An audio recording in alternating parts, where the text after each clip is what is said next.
yo. We back. We is back. Oh, man. Yeah, but today, y'all, we got a good one, though, y'all. We got a good one. Diddy legal team is putting the press on the federal government. Putting the press on them. Dirk might need to get with Diddy team. I don't know if he got that type of money, but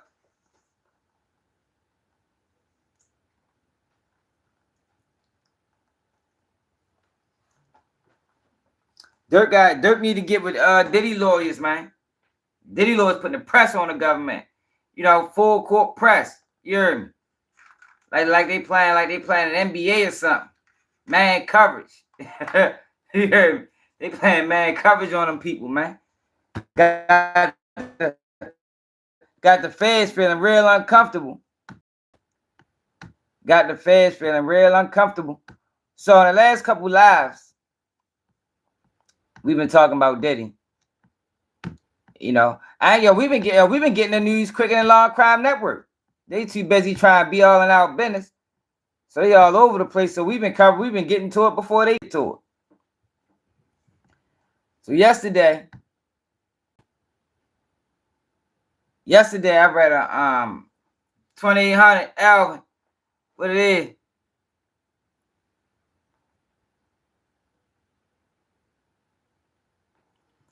You said what? No, yo. Transport just moved. It depends, yo. It depends on transport. And this is another thing, Alvin. They might not put all of them in the same federal joint because you got to keep them separate. They gonna have them guys on keep separate. Like when me and my co-defendants got booked, Benzo, the case wasn't strong. They all had us on different tiers. We couldn't get visits around the same time. Like it was crazy. So more than likely, since it's 5 of them, they might do it like that. They might keep some of them in Chicago. That's not to say they telling, but that could be a tactic to get one of them to tell. They probably want to keep some of them as far away from Dirk as possible. Because they don't want you dropping notes, sending kites. Like they don't really want none of that. But they might have them. They might spread them out. I know they do that sometimes. You know. Hit the like button, y'all. Subscribe to the channel if you new. But yeah, we talking about Diddy tonight, y'all. Matter of fact, hold on, before we get to Diddy, y'all know I've been critical of Case.Full. Now I've been on his heels.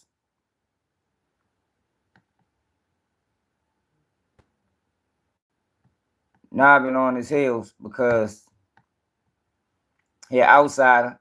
But at the same time, Case not just he just showed major love to a content creator from my city, man. So I gotta salute him for that. You feel me? The little kid, little shorty, girl, he funny. So Case.Full joined his stream the other day. Did I say this? And y'all, what happened, y'all? Yeah, let me show y'all what happened.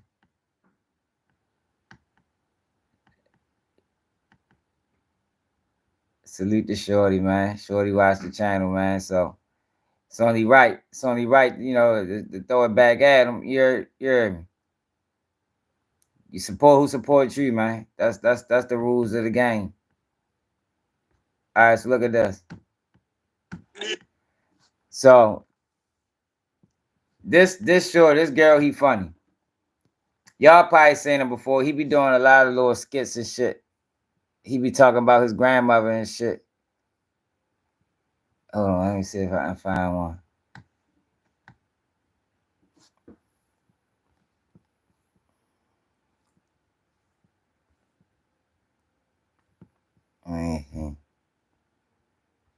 He ain't got nothing tagged.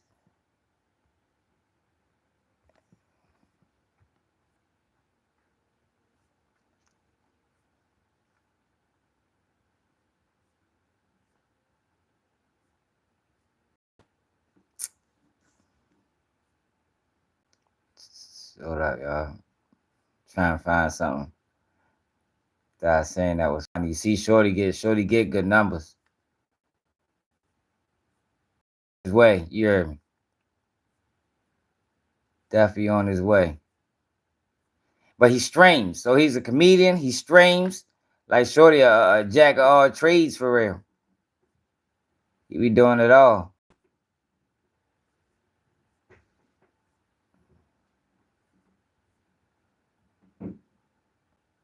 What's this one? Long in my motherfucking grandmother, niggas already know what the fuck going on, man. Every time they see me, they be like, they go Mr. Booty Eater. yeah. Every time they see me, they be like, so here little comedian. Mr. Booty Eater, there go Mr. Booty Eater. Every time they see me, they be like, there go Mr. Booty Eater. Here, young kid. Mr. Booty Eater. Diddy. I be eating ass, licking it and spitting in it. I be eating ass, licking it and spitting in it. So here little comedian, right? Hold up. I'm trying to find, because he do little skits too.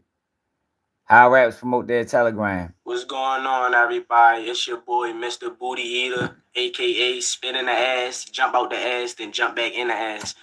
We got everything you need, bro. Make sure y'all tap in with the Telegram, the link.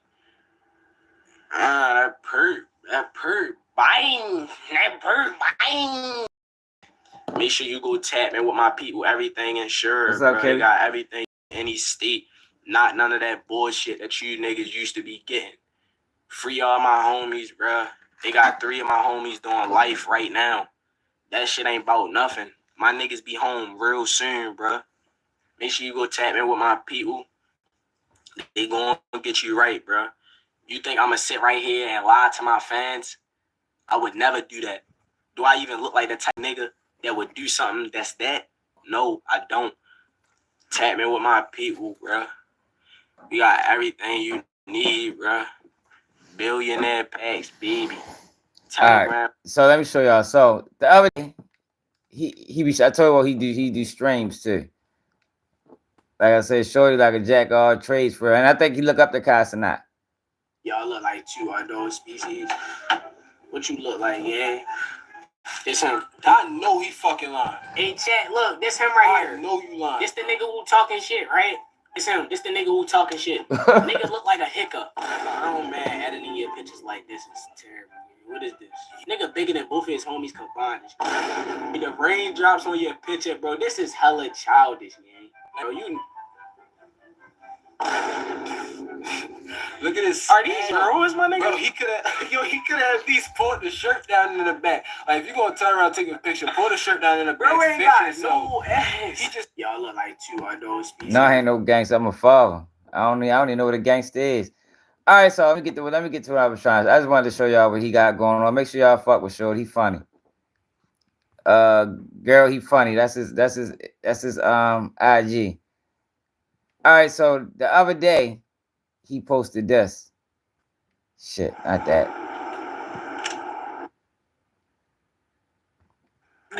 All right, so this is him and Casanat. Casanat is streaming his stream, right?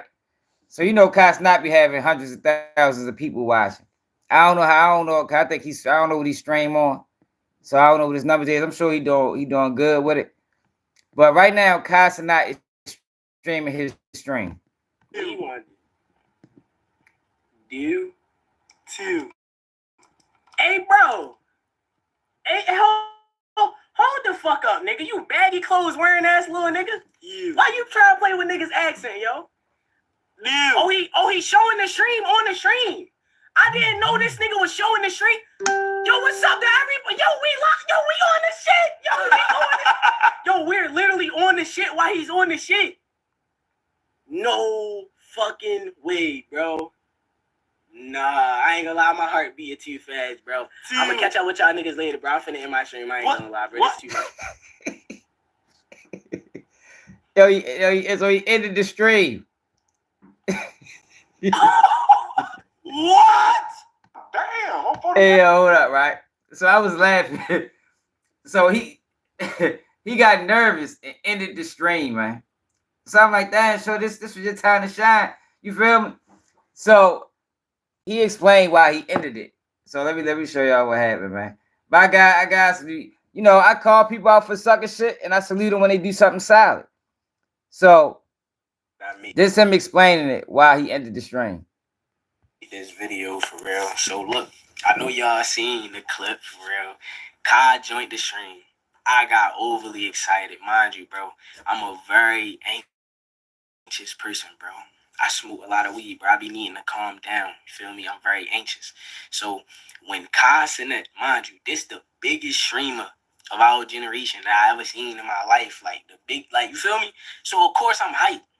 Like I'm trying to grind up to get on the level that he on, or even better. You feel me? I'm trying to grind. So imagine that. Like he joined the stream, bro. I was anxious. I got nervous. I didn't know what to say. So to avoid saying something completely wild out the, like, you feel me? I just like, fuck it. I'm just gonna end it. It was just crazy, bro. I got a little nervous. I ain't gonna lie. I got a little nervous, bro. I started feeling bed bugs in my stomach, all type of shit. I got nervous. I got nervous. It is. Then another thing y'all gotta understand, bro. What's meant for you is gonna always be meant for you. So if Kyle want me on his stream, he's gonna make sure I get on his stream.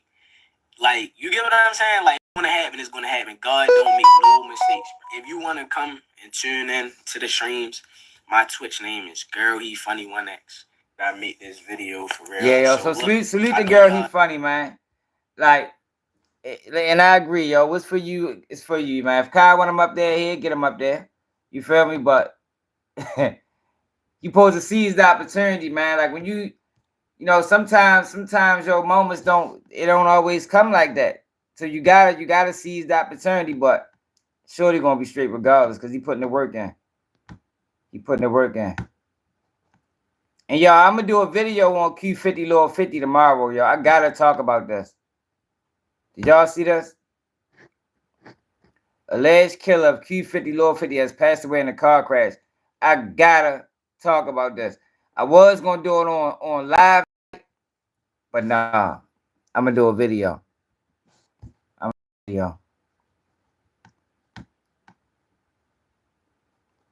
So look, so Diddy's sons issued a cease and desist to this it's a guy. Where the fuck is his ass at? Fat dude. Talking about he got Kim Porter memoirs and all this other type of shit.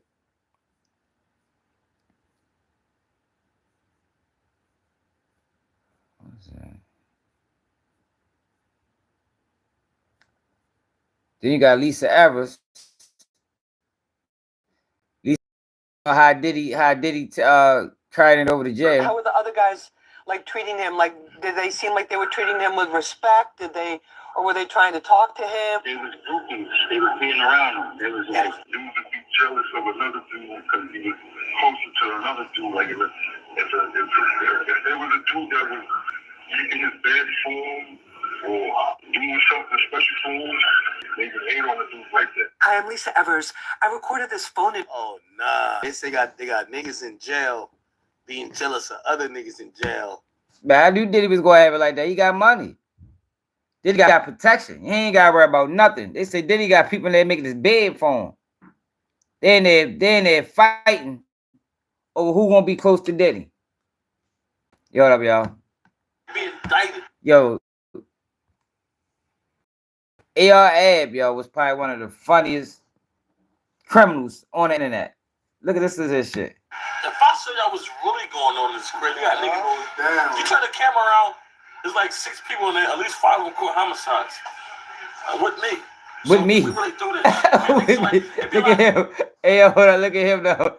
Look at Joe with AR say this. He's hating on me on some shit. I talk the most shit, so of course niggas gonna be like that. He ain't really about that being indicted. Look. If I say I was really going on this crazy, you got niggas. You turn the camera around, there's like 6 people in there, at least 5 of them court homicides. Look. With me. So we really do this shit, man. Niggas like, there be a lot of niggas hating on me on some shit. Yo, AR was wild, man.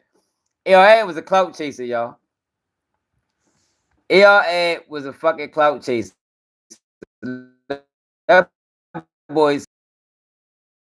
Hold on. That boy say, look at this. was most definitely rigged. Here's some evidence you might have missed. Tyson was doing fantastic at the beginning, landing some big shots and knocking Jake around the ring. But that changed when Paul clinched with Tyson. It's alleged he whispered into Tyson's ear to cool it, and the message was confirmed received by Tyson with the affirming tap on the back. After that moment, Tyson became a stick in the mud, standing directly in front of Paul with no more aggressiveness to him. Like here, for instance, Tyson can see the right hand plain as day and makes no attempt to slip it. My next reason is Tyson was definitely pulling his punches. Tyson looked as if he was struggling to hold back and not throw punches at Paul. Here's a perfect example. Tyson deflects the shot off his shoulder, comes up in perfect position to land a counter right hand, but does nothing. Very uncharacteristic. And my final reason is Tyson biting his glove. The reason he was doing this was to remind himself not to throw punches and let Jake control the pace. Was this fight a fake? Let me know in the comments. Yeah, it was fake. Tyson a bitch. I told y'all to the day me or Tyson die, whoever died first, I'm going to disrespect Tyson every chance I get, man. Until I die or he die. Whoever died first, man. All right, so cease and desist. Quincy and Christian Combs hit the author with cease and desist for writing tell-all book on behalf of Kim Porter. Says he has 5 days to stop sales. This the guy right here. Now, I think we covered him. He been on multiple platforms talking about Kim Porter, and I don't know how he got these documents or these. I don't know how he got none of this shit. But let's read that, and then we're gonna get to the paperwork.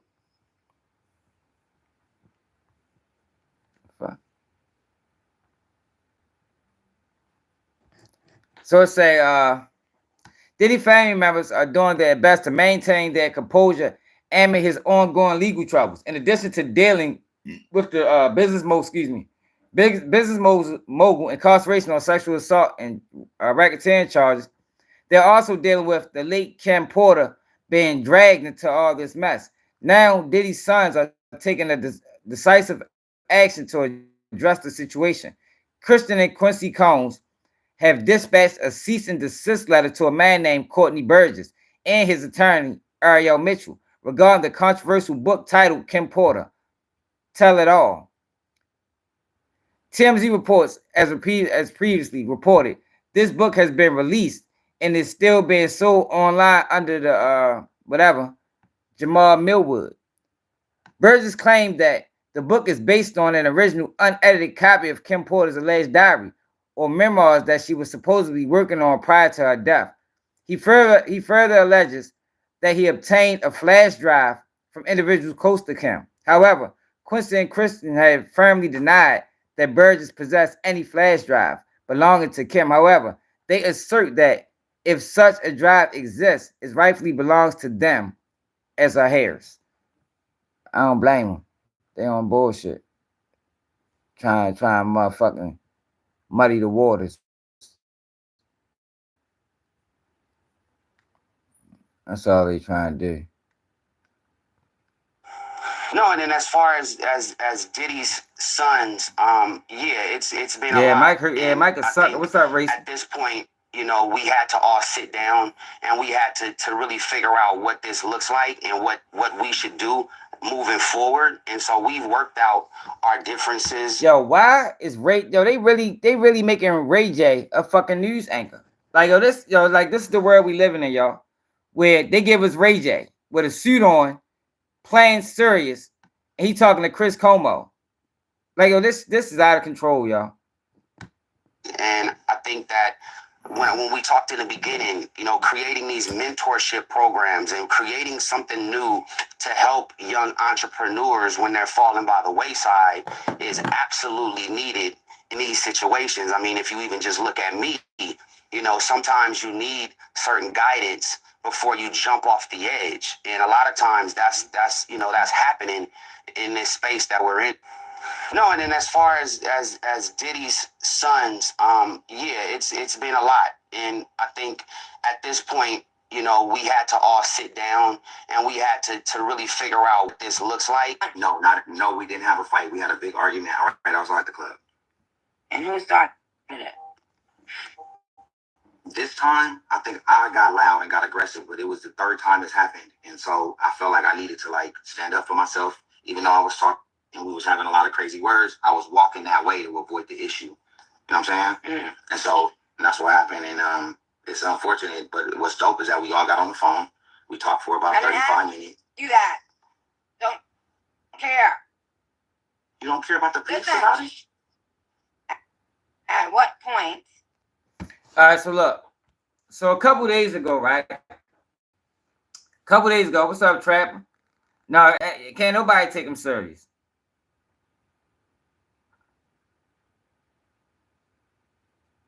It's together, something just not right. Yeah, we ready to get into it, Racy. We ready to get into it. So a couple days ago, we read the request by the United States government in response to Diddy's new bail motion. And in that request, it was they gave us a lot of information about Diddy contacting witnesses, Diddy paying this person bills. And if y'all remember in that video, I'm like, yo, how the fuck did they get all of this? You feel me? Like, what they had? Phone taps? Like, how did they had so much information? And they was using that information to detain Diddy. So the next day, we read some documents and we come to find out that they got that information because Diddy's cell got raided. The COs raided Diddy's cell, and somehow, some way, the documents that was in his cell got into the United States government hand. So Diddy lawyer filed a motion saying that we need evidentiary hearing ASAP because we want to know what they got, everything they got, and how they get it. Who sanctioned this raid? Who decided what to take from the raid? It was 6 things. I'm just going to name 3 because I don't remember all 6. And how did it get in the federal government's hand? Trap Star, what it is. So today we got 2 motions. We got another motion from the defense. And we got a motion from the prosecution saying that they don't want an evidentiary hearing. Like, yo, United States government is playing dirty, y'all. They playing dirty. Why are they fighting an evidentiary hearing? What's the fight? You gotta give us the information anyway.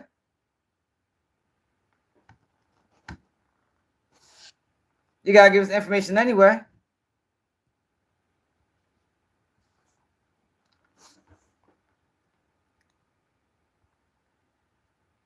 All right, so we're gonna read this. I ain't saying that judge's name, y'all. Name too long.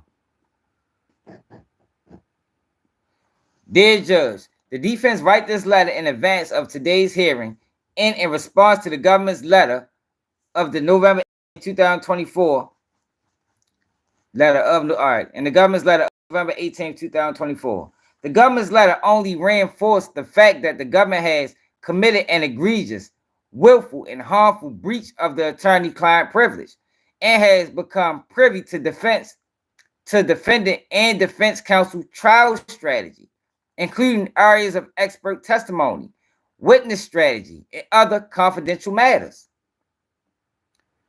So the United States government gave the defense, I guess, some of the information that they got, but I don't think the defense believes them. I think the defense think that y'all got more.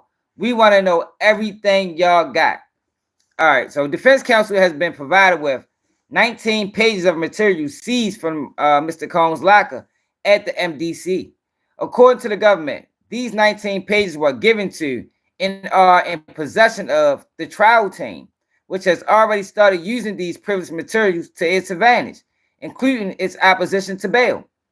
Based on the material provided as Exhibit A, it appears a government investigator took photographs of several different items. These include intact pages from 2 different legal pads, pages of an address book, a ripped out folded over page of a 3rd legal pad, a ripped out page of another legal pad, and a ripped out page of yet a different legal pad, as well described below.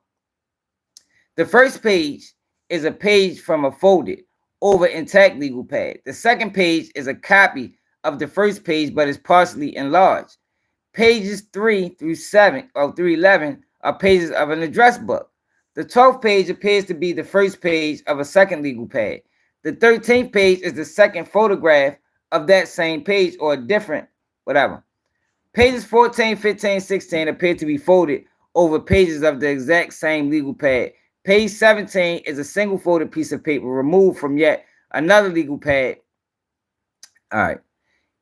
In its letter from yesterday, the government refers repeatedly to a notebook.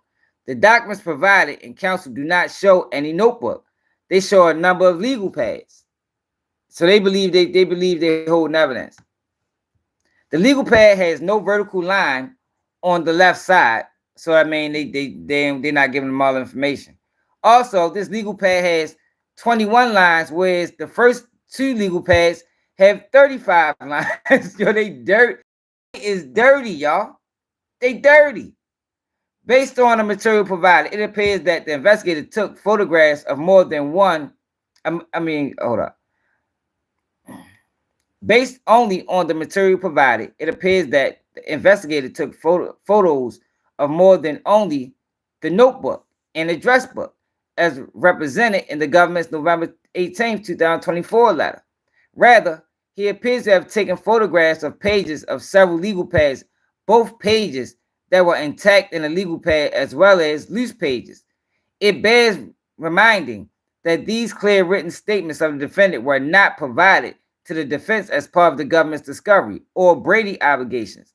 If it were not for that fact that the government used portions of this privileged material in an effort to hold Mr. Combs in jail, we would still never have them or even know about them. Yo, they playing dirty.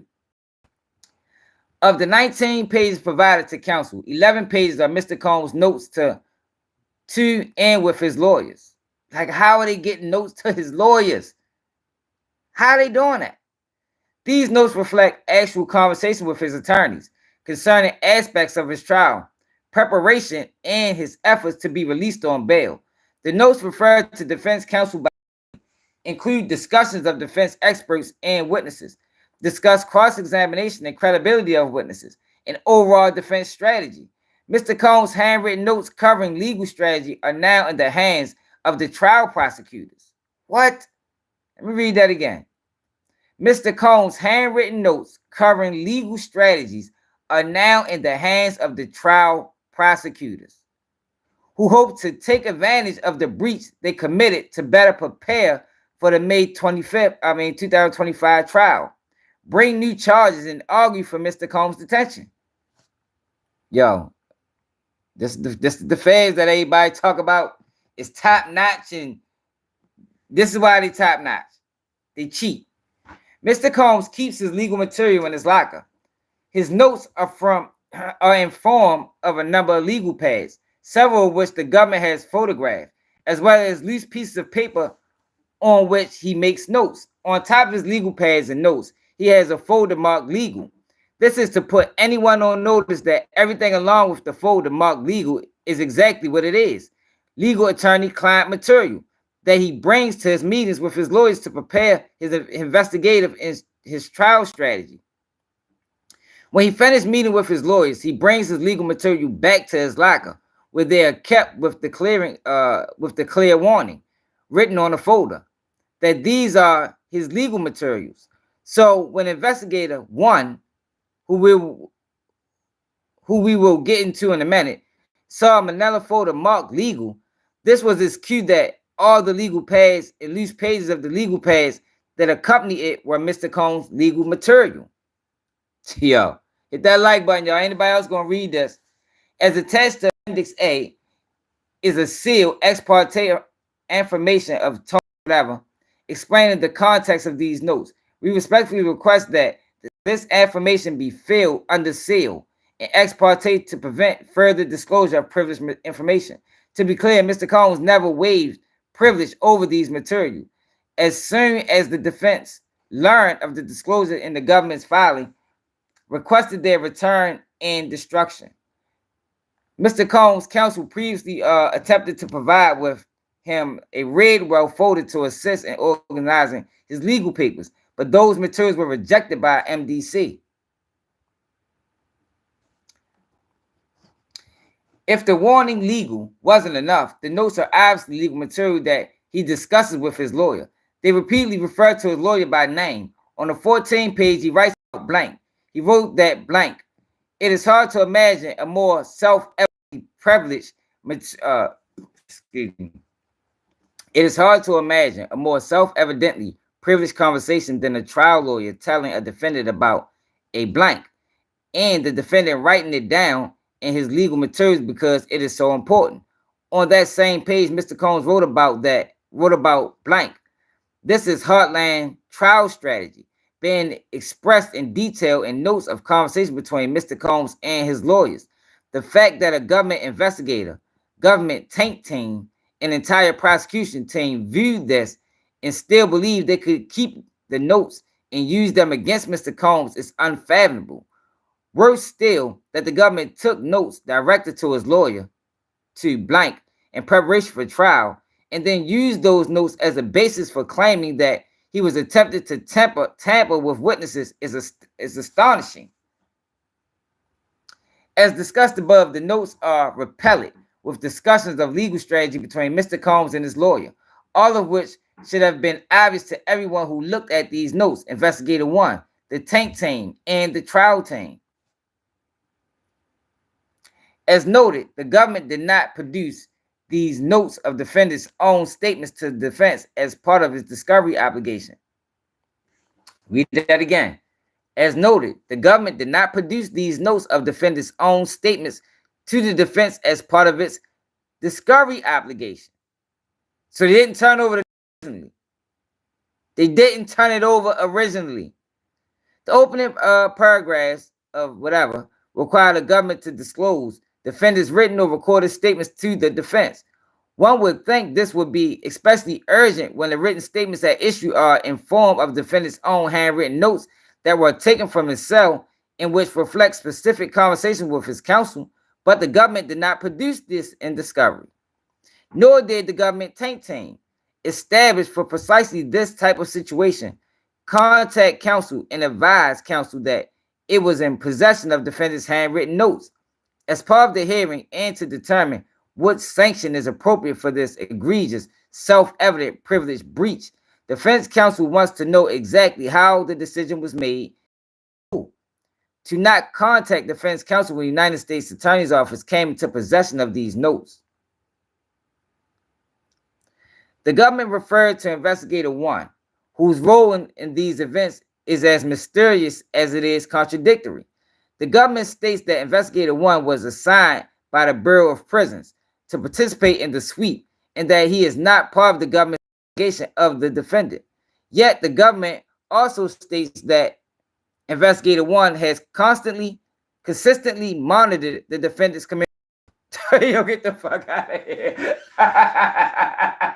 Yo, these motherfuckers is crazy, yo. How they gonna say that? But this is the same person that's monitoring his conversations, but he not part of the investigation. Like, yo, come on, yo. These people, these people are terrible, man. They terrible, man. This is the government that people want to work with, Trenches News. This is the government that people like Trenches News and FBG Butter and Terrence Williams and all these motherfuckers decide they want to work with. Investigator 1 has constantly... I already read that. Hold up. I'm able to read it again. Investigator 1 has constantly monitored the defendant's communications. Letter of November 18th, Part 2. The government also states that it is sent in grand jury subpoena and document request to the BOP for the defendant monitored communications. The letter is silent, in which BOP officials the prosecutors work with in connection with its efforts to secure defendant's monitored communications. But it would appear that the prosecution will work with, among others, Investigator 1. Under the circumstances, the hearing should encompass what connections exist between the prosecution team and Investigator 1. Second, the government writes that the BOP was pre-planned. not in response to any particular threat or intelligence, and did not target Combs. However, the government also writes that there was nothing improper about Investigator 1 taking the photographs because Investigator 1, who had reviewed the defendant's calls and emails, was entirely justified in inspecting the defendant's assigned bunk to recover additional evidence. What? Yo, this shit's crazy. The government's position is immediately self-contradictory because the review of a particular inmate's calls and emails is intelligence, and because acting on that intelligence in order to conduct a particular search is targeting Combs. It is. The government's own letter shows that Combs was treated differently from other inmates in that the search of his locker and removal of his notes was based specifically on the intelligence that Investigator 1 developed from listening to his calls and reading his emails. Third, the BOP sweeps was purportedly related to removing contraband at the facility. Press release. The combined operation identified and confiscated a number of electronic devices, drugs, and associated paraphernalia and homemade weapons. Yet Investigator 1 apparently used this sweep as a pretext to conduct a target seizure of Mr. Combs. Get the fuck out of here, yo. Yo. This is why y'all be talking about the system the way I talk about it, y'all. This is why, y'all. This is not an honest system, man. This up, ball out. This is a dirty system. Yet, Investigator 1 apparently used this week as pretext to conduct a target seizure of Mr. Combs' handwritten notes about conversations with his lawyers. Tellingly, Investigator 1 did not report that he had identified and confiscated Sean Combs' notes of conversation with his lawyers to supervise or hey, yo, this is like, this is comical. Yo, I can't believe, like, let me go back. Yet Investigator 1 apparently used this sweep as pretext to conduct a target seizure of Mr. Combs' handwritten notes about conversations with his lawyers. Tellingly, Investigator 1 did not report that he had identified and confiscated Sean Combs' notes of conversation with his lawyers to supervisors of the multi-agency law enforcement operation. He went straight to the prosecution team.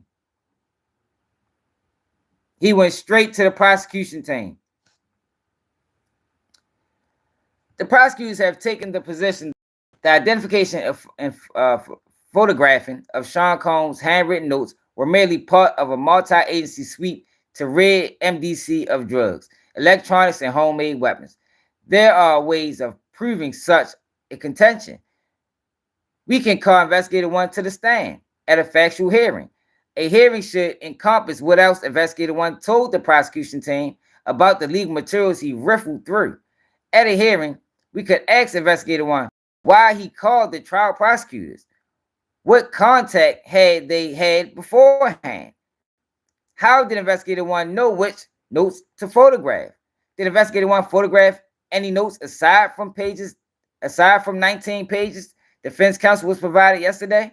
What, if any, direction did Investigator 1 have from the agents conducting the pre-planned law enforcement initiative, or was he taking direction from someplace else? Yo, they doing him dirty in there, Randy. The bottom line is that no multi-agency law enforcement initiative justified riffling through Mr. Combs' personal handwritten notes of conversation with his lawyers, and the prosecution argument to the contrary lacks all credibility.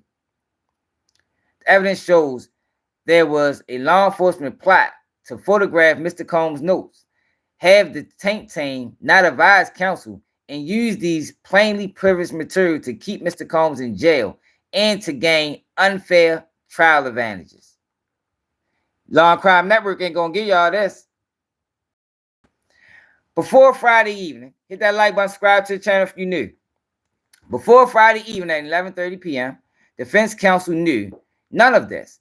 It was not until the government attached 2 pages of defendant handwritten notes to a letter to keep him in prison that defense counsel learned for the first time that over 2 weeks earlier, Mr. Combs' notes was photographed and provided to the United States Attorney. In the last 4 days, several things have become clear. First, Investigator 1, who had been monitoring Investigator 1, who had been monitoring Mr. Combs' calls and emails, and was absolutely targeting him, seized upon an opportunity to search his cell. So basically what they saying is, y'all, they used this raid of MDC to target Combs. They said they was raiding the jail to look for contraband, weapons, drugs. But what they really was doing, they had a secret agenda, and they was going to try to steal information from Diddy. What's up, Benji? First, investigator one, who had been monitoring Mr. Combs' calls and emails and was absolutely targeting him, seized upon an opportunity to search his cell. He knew that there was a completely unrelated multi-agency law enforcement measure planned for October 28, 2024. One related to ridding the MDC of weapons, drugs, and cell phones, and have nothing to do with an inmate notes of conversation with his lawyers, because he had been monitoring Mr. Combs' conversations. He conducted a warrantless search of Mr. Combs' papers, not looking for weapons, drugs, cell phones, but for what Combs and his lawyers were discussing and what Combs' trial strategy would be. In a higher profile case such as this, where the defense has been usually outspoken about the lack of meaningful exculpatory evidence, which means strong evidence that can stand, what could be more valuable than photographing the defendant's trial strategy with his lawyers. So he photographed pages where the defendant discussed what types of expert witnesses to call, where he identified witnesses, where he discussed his thoughts about credibility of most important witnesses in the case, and other things revealing the defense trial strategy. How? Let me read that again, y'all. He photographed pages where the defendant discussed what types of expert witnesses to call, where he identified witnesses, where he discussed his thoughts about credibility of important witnesses in the case, and other things revealing the defense trial strategy. Once he photographed these pages, he returned the legal pad and other documents to their original location so the defendant will have no idea his written notes have been taken in this manner. Get the fuck out of here, man. That's why I can't stand these fucking people, man. Dirty. This is what you...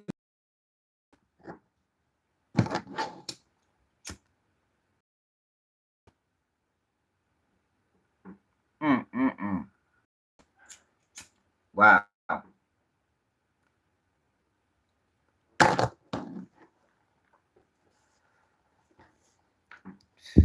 Then he called the trial prosecutors in this case to aid in their investigation. And because he knew he had information that would help them defend the trial strategy laid out in his own handwritten notes, whether he revealed to the prosecution team even more privileged information than what is contained in the notes remained to be seen.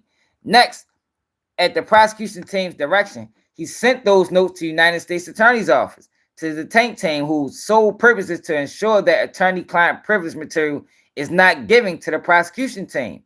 At no point does the tank team contact the defense counsel. At no point does the tank team state that it's in possession of Sean Combs' handwritten notes.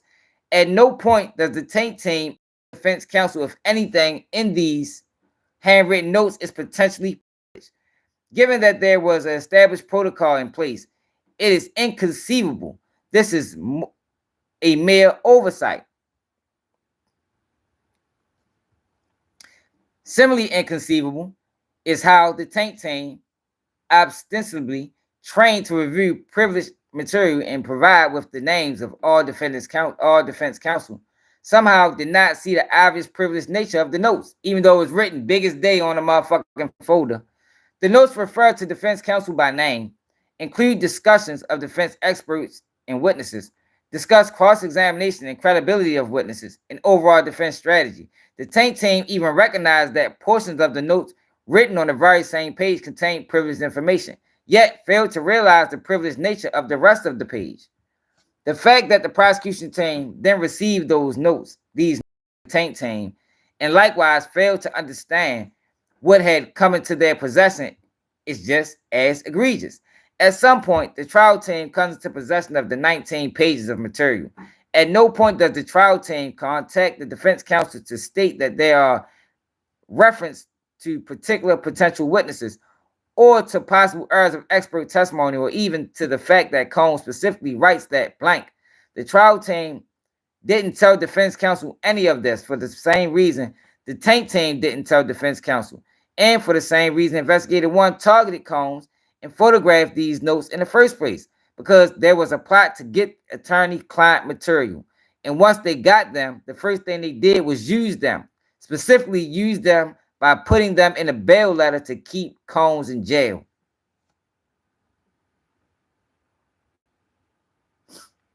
Yo, when you locked up, yo, you keep stuff like that. Like, because the reason why you keep stuff like this, because you don't send it out. You don't want to take a chance. They're not supposed to bother this information. Like, this is privileged information. This is information that he keep. So, you know, because you want to have, yeah, when you in a high profile case or a serious case, you want to have just as much notes as your lawyer got. You understand what I'm saying? That's why it's important, yo. Don't be going and out my cell. And you understand what I'm saying? You gotta make sure you get bunk buddy in line, because you want to make sure all your papers is intact. You gotta have your papers intact, because you want to follow your case just like your lawyer following your case. You know, because sometimes your lawyers will throw you.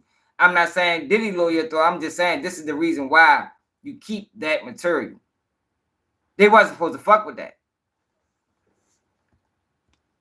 Now, we got the United States rebuttal. The government profit explanation for how we got this information is internally inconsistent and not credible. As a result, a hearing is required. So they want a fulsome hearing is required. They want a hearing. So basically what Diddy defense team is saying, yo, we want a hearing and we want to get investigator one on the stand. We need to know what he know. When did he know it? Who told him to target this information? Why did you decide to give it? They want to know the whole rundown. And they got a right to know the whole rundown. Because this sounds illegal. Because it's not like they stole it. Like, they didn't steal it, y'all. They took pictures of it. That's different. So, if you got contraband in the joint, right? If you got contraband in the joint, they're going to take your contraband. You're not getting it back. But with this situation and his privileged paperwork, they just took pictures of it. So they'd have never known. They'd have never known that the prosecution had this. Well, the prosecution had this paperwork if they didn't use it then to detain Diddy. Y'all gotta go back to that live we did 2 days ago. Man, they had so much information about witness 2. Like, we never even heard about victim 2. Victim 2. Witness to, like, it was just naming. So who was on that live that day? Trapper, you was on there, wasn't you? What's up, Fats? You're right, Fats. The case should get thrown out. The case should definitely get thrown out. Who was on that live, yo, when we read that paperwork? When we read that paperwork, and we was like, yo, how the fuck is they getting all this information?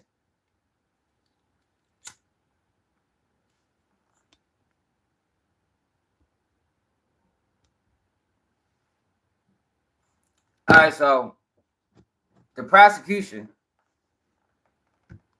responded to this letter. Yo, can y'all hit the like button, y'all? Like I'm doing a live read over here, yo. Can y'all at least tap the screen twice for me, please?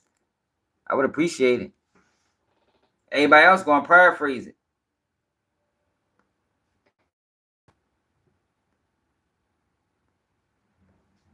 Anybody else? Everybody else gonna give y'all incomplete information. We giving y'all all the information so we all on the same page. You feel me? So when you leave this page, you're gonna know exactly what's going on. Ain't gonna be no confusion. That's how we do it over here.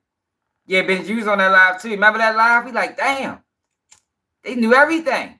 They knew fucking everything. And they didn't know everything before. They didn't know everything before.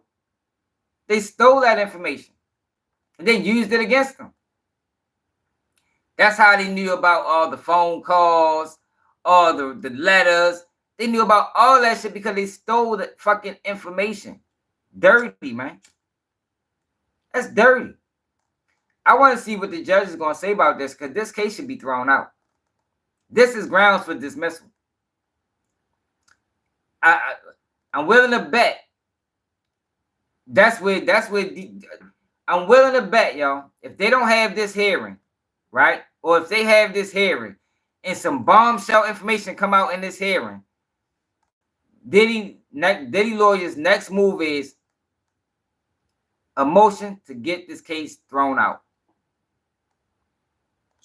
Yep, they had hella shit, y'all. That's gonna be the next move.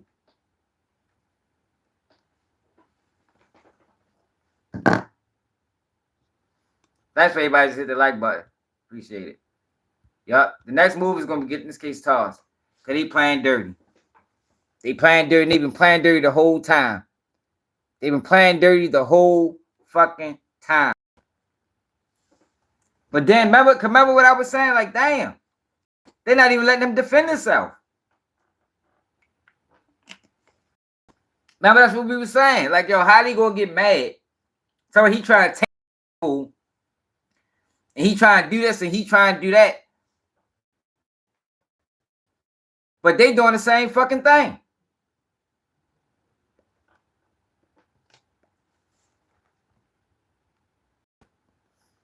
Can y'all see this clear? All right. The government respectfully submit this letter in connection with the defense letter dated November 18th, 2024, in response to the court's order issued earlier today. For the reasons that follow, the relief requested by the defense, including the evidentiary hearing, are unnecessary. Look, they don't want to have an evidentiary hearing. It's unnecessary to them. Let's see why it's unnecessary to them.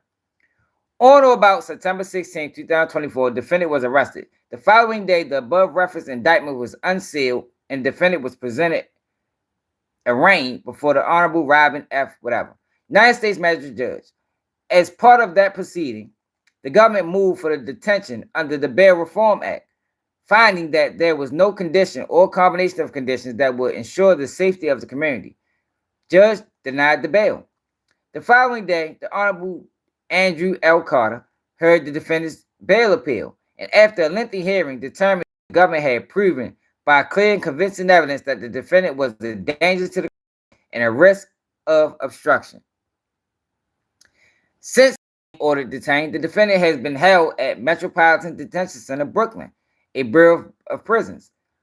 With respect to inmate communications, all BOP inmates, including the defendant, are afforded the opportunity to confer with attorneys on unmonitored phone lines.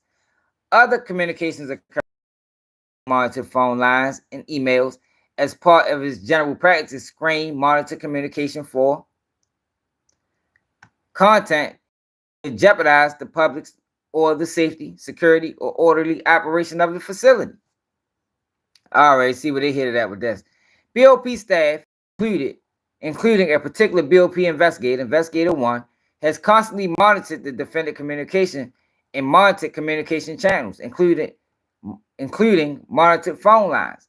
This monitoring is independent of the case team. Get the fuck out of here. Hey, yo, these people crazy, yo. The Assistant United States Attorneys charged with the investigation and prosecution of the defendant, and it's not done at its direction. So they saying that Investigator 1 ain't got nothing to do with what they got going on. Investigator 1 is just somebody that work at the prison. As set out in the government's November 15, 2024 brief and made clear on the record during the previous bail hearings, the government's grand jury investigation of the defendant, including the defendant obstruction related to this criminal case, is continuing. So investigating. As part of that investigation, the government has sent grand jury documents requests to the BOP for the defendant's monitored communications, including calls and emails. For those materials, the government has learned that the defendant has persisted engaging in obstructive conduct since he entered BOP custody. Among other things, the defendant has engaged in unauthorized communication practices, including three-way calling on the monitored phone lines. 2, use of other inmates' phone access codes. So this is all stuff that we read up.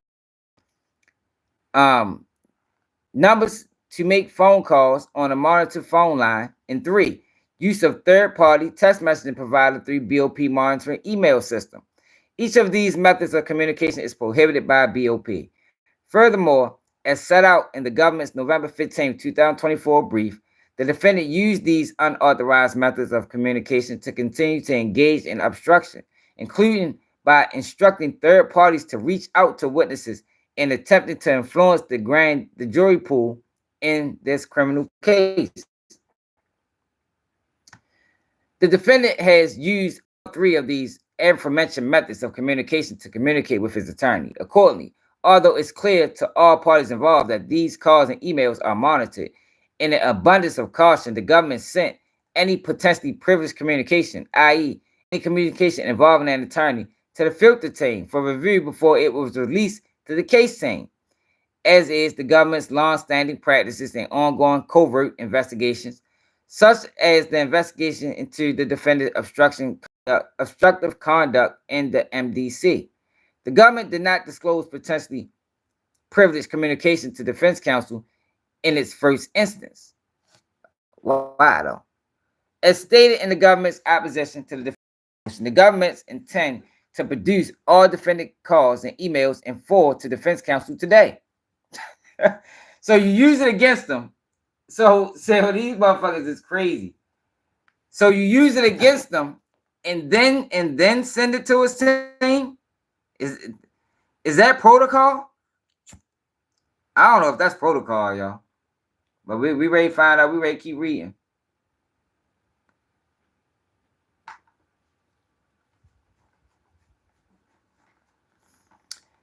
In or around October 28th, 2024, the BOP and several other federal and state agencies initiated a sweep of MDC. The sweep was pre-planned and coordinated to ensure the safety and security of staff and inmates at the MDC, and was part of a larger safety and security initiative and did not in response to any particular threat or intelligence. So this was a random search, but it was pre-planned. The MDC sweep included the jail and the warehouse where MDC food and other properties are stored. It was planned well in advance of the defendant's arrest and was not conducted to target any particular inmate, including the defendant. During the MDC sweep, multiple housing units were searched, including the defendant's unit. Although members of the case team were aware in advance that the defendant housing unit would be searched, in addition to other areas of the jail, no one on the case team supervised conduct or participated in the search of any housing unit, nor of the defendant bunk area. In fact, the case team was not aware in advance of what agent and officers were conducting the search of that housing unit. Investigator 1 was assigned by BOP to participate in the week-long sweep present at the MDC during the operation. During the sweep of the defendant's housing unit, Investigator 1 interviewed multiple inmates, including the defendant, about potential corruption and contraband at MDC. Following Investigator 1 interview of the defendant, Investigator 1 approached the defendant assigned bunk to check for contraband. On the defendant bunk, Investigator 1 found the following items: 1, a manila folder marked legal; 2, a notebook labeled blank; 3, an address book, and a personal effects, and 4, personal effects. Investigator 1 felt the outside of the manila folder marked legal for contraband. In failing none, set it aside and did not open or photograph it. With respect to the notebook labeled blank and the address book, Investigator 1 took the photographs of these materials. Investigator 1 took the photos of these materials. Investigator 1 left the material on the defendant's assigned bunk. No physical materials were seized from the defendant. Following the MDC sweep, Investigator 1 alerted the case team that he had taken photos of defendant's blank notebook and address book. The photographs, Investigator 1 described blank note as largely notes to self, written by the defendant that included notes regarding blank. In an abundance of caution, the case team asked Investigator 1 to provide the photographs directly to the filter team, given the possibility that they touched on legal strategy. Following review, the filter team provided certain of the photographs to the case team. Following the review, the filter team provided certain of the photographs to the case team, including photographs containing redactions. The government's November 15th brief mistakenly the MDC sweep as nationwide. This was an error.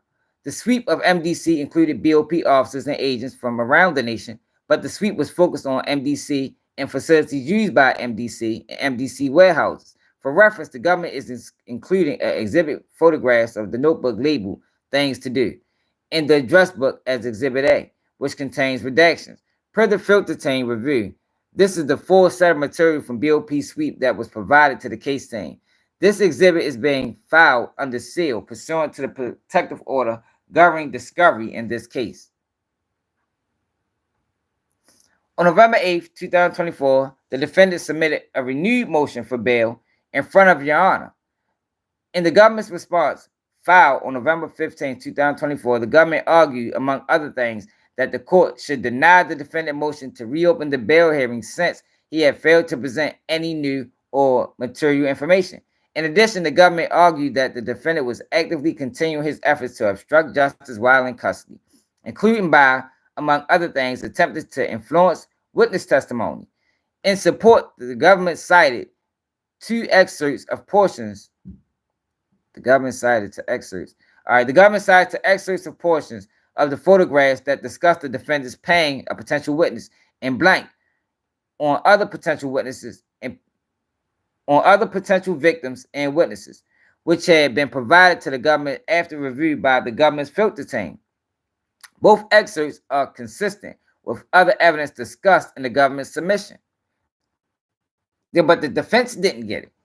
On November 18, 2024, defense counsel submitted a letter motion to the court arguing that the government was in possession of attorney-client privilege material, namely portions of the photographs which reflected the defendant's notes, which it argued were privileged notes to this lawyer concerning defense witnesses and defense strategies.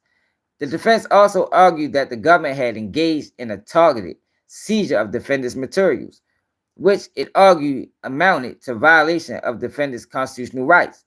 The defense therefore requested that the court hold a hearing to assess, among things, who authorized the search of Mr. Combs' cell, determine which materials seized, and provide the materials to the government. It discussed herein there was no targeted seizure of defendant, and the BOP sweep resulting in the government's obtaining photographs was not unconstitutional nor improper. It sounds improper to me. In abundance with BOP policy, made search an inmate housing and work area and personal items contained within those areas without notice to or prior approval from the inmate and without the inmate's presence. BOP program statements. This is consistent with the law, which state that an inmate reasonable expectation of privacy is extraordinarily circumscribed because his interest in privacy must be balanced against the interests of society in the security of its penal system or institution. 2. Pretrial detainees, like the defendant, retain some Fourth Amendment protection. That does not mean that those rights are not subject to restrictions and limitations. Indeed, even when a prison regulation impinges on inmates' constitutional rights, the regulation is valid if it's reasonably related to legitimate penological interests. Accordingly, although pretrial detainees may have some residential privacy interests that are protected by the Fourth Amendment, courts must weigh in those interests against the requirements of preservation of institutional security and order. What's up, Bob? When potentially obtained by the government, the uses of a filter team is a common procedure in this district and has been deemed adequate in numerous cases to protect attorney-client communications. All right, so they reading all the laws. The government established an effective firewall to prevent disclosure to the government's trial attorneys of trial strategies or confidential communication between the defendants and their attorneys. Moreover, even if there was inadvertent disclosure of privileged material to the prosecution team, inadvertent, that alone does not suggest that defendant constitutional rights were violated or that a defendant is entitled to relief. The government review need only be reasonable, not perfect. Yo, These laws, yo, are so one-sided, yo. The fact that the photographs were taken was entirely proper. They were taken during a pre-planned sweep of the MDC, which was organized, initiated, and executed by BOP staff with the assistance of multiple federal and local partners for the purpose of the safety and security of inmates and staff, and to address persistent issues that have arisen at the MDC, including issues that the defendant himself complained of. Given that this major law enforcement operation was planned well in advance of the defendant's arrest, there can be no credible argument that MDC sweep itself was meant to target the defendant. Yo, these people, they good, yo. Good, yo. They is good. Holding that evidence recovered during the search of pretrial inmates' cell when it was initiated by prosecutors and not by a prison official for security reasons could be challenging for violation of Fourth Amendment. Indeed, no member of the case team conducted or was present during the search and only learned about the photographs once the search was complete. In sum, there is no evidence to support the defendant weak suggestion that Investigator 1 taking photographs of the defendant notes was a targeted seizure. Yo, but why are you taking photographs of his notes? Why did his notes need to be photographed? They conducted a search. Right, yeah, right. Filthy. They conducted a search for contraband. Why was his notes on the menu? His notes didn't need to be taken. Pictures didn't need to be taken.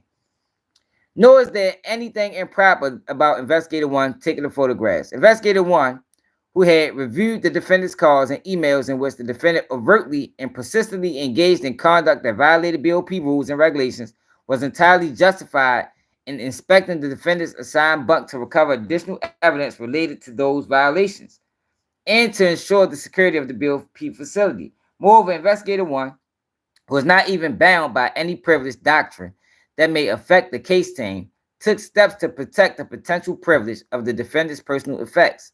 Investigator 1 specifically did not examine the manila folder labeled legal. He confined his review of materials to the notebook labeled blank. Moreover, none of the taken by Investigator 1 while he was searching the defendant bunk were done in the team's direction. Indeed, the case team was not aware at that time that Investigator 1 was participating in the BOP sweep. Secondly, the government use of a filter team to review the photographs in the first instance is entirely appropriate and adequately protected any potential privileged documents. As is consistent with the practice in this district, the filter team reviewed segregated potentially privileged materials as evidence in the redaction contained in the photographs. This approach is immensely reasonable. Yo, but how do they know if it wasn't redacted? How do they know when this was redacted? It could have been redacted after the motherfucking United States government got it, because how did y'all have this information?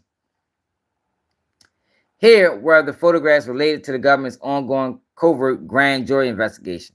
The government had no obligation to seek defense counsel's view of the privilege determination made by the filter team. Finally, the photographs and what was depicted in them are not privileged. The defendant doesn't argue, nor could he, that the notes and the photographs were prepared for the purpose of obtaining legal advice.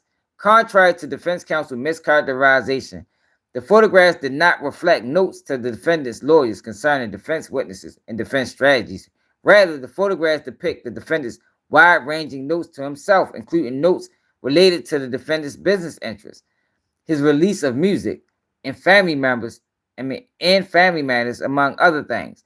Under the law, of notes are not protected by the work product doctrine. Even if there were a disclosure of privileged material to the case team, that alone is not a basis for relief that the defendant seeks. Indeed, in order to be entitled to a hearing to determine whether the prosecution was tainted by exposure to privileged information, the defendant had the burden of showing a factual relationship between the privileged information and the prosecution. He ain't gonna be able to do that. The defendant has not done so here, particularly given the government's good faith use of the filter team. So, yo, all these people not in cahoots. Like, yo, they trying to make it seem like they're not in cahoots, but they are. That's like Know what that's like? That's like when you internal affairs. You feel me? Police, you got police monitoring police, and you get justice. You think they're gonna do the right thing, man? Fuck no, y'all all in cahoots. Ain't nobody fucking stupid. Know how this system run? They all in cahoots. The defendant appears to assert that the photographs are protected by both the attorney-client privilege and work product privilege. The attorney-client privileges protect communications, one, between a client and his or her attorney, two, that are intended to be and in fact were kept confidential, three, for the purpose of obtaining or providing legal advice, United States versus whatever, because the attorney-client privilege stands in derogation of search for truth, so essential to the effective any system of justice, it must be narrowly constructed. The attorney work product doctrine provides qualified protection for material prepared by or at the behest of counsel in anticipation of litigation or for trial. It is well established that the product privilege does not apply to the documents that are prepared in the ordinary course of business or that would have been created and essentially similar for irrespective. Hold up. It is well established that the work product privilege does not apply to documents that are prepared in the ordinary course of or that would have been created in essential similar for irrespective. Irrespective. Yeah, that is. That's the word. Is that the word? Irrespective. Yeah, irrespective of litigation. The party asserting either privilege bears the burden of establishing its applicability. I guess that's the word.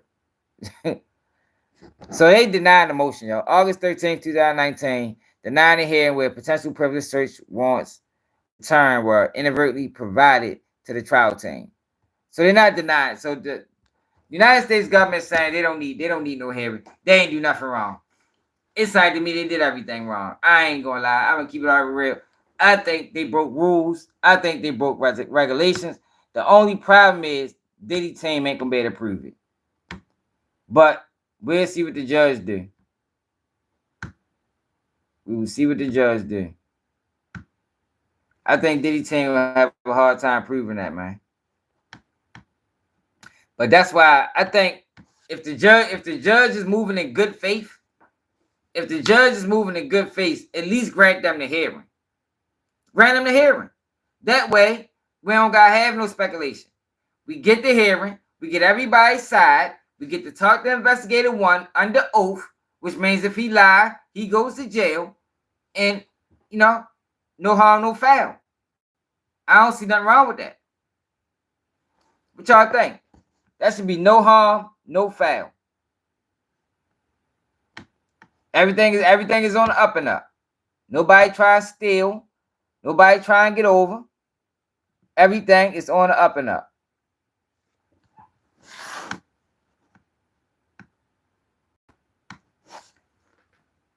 Then we got Tony Busby, y'all. Tony Busby filed more lawsuits. What is this? Listen to this, y'all. See, this is the damaging stuff that the feds is doing. The feds is doing this. Wild Nights property manager recalls the aftermath of a birthday party Diddy threw for Meek Mills. Say he found blood-stained sheets, lubricant, cocaine, razors, underwear, and more. Like, why they keep trying to tie Meek to this, y'all? Like, somebody really on Meek heels.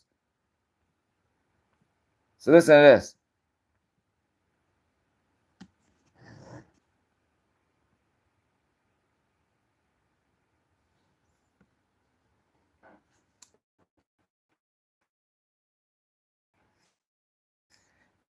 Jason Haight, property manager, told the Daily Mail that the aftermath of underwear left behind drugs and alcohol. There were broken bottles of alcohol, used condoms, blood on the beddings, powder, razor blades by the hundreds, lubricant on the dressers and marble floors. I found panties, bras, and even 2 iPhones in the bushes behind the bowling alley, Jason said. He said the party took place on May 3rd, 2014, and featured masked dancers and naked women covered in sushi. Renting the property cost $25,000 for 24 hours. Several celebrities like French Montana and Lil Durk were in attendance. According to the hype, the party was running rampant with drugs. He remembers being contacted by Diddy's personal assistant in April 2014 ahead of the event. He said they inquired about the rental, but also had several requests, which included new double-sided door locks. They requested that all interior bedroom doors locked. Hold up. They requested that all interior bedroom doors locks were to be ordered new and left unopened for their arrival for security purposes, as they would need to supervise the installation. And both keys were to be given to Mr. Combs directly and nobody else. The party apparently ended around 3 a.m., which is when he found what he originally thought was powdered sugar. Yo, these motherfuckers crazy, yo. Yo, why they keep trying to tie Meek to Diddy? They keep trying it. They won't stop.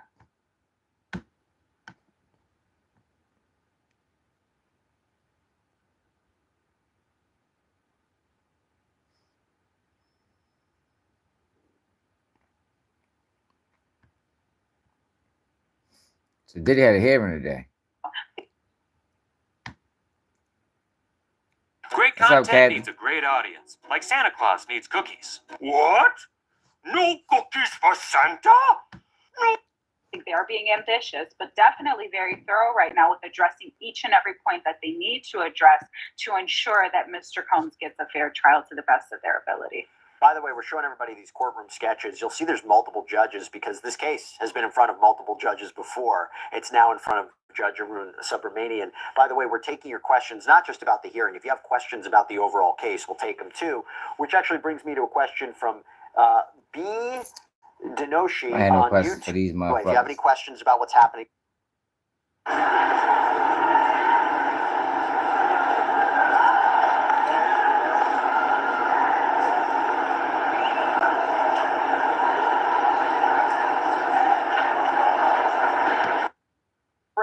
The difference there, and the prosecutor says it's very different.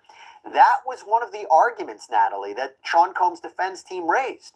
Another high-profile individual. Why does he get $10 million bail and my client doesn't? Charlene. Wow, the fact that the judge might be entertaining that.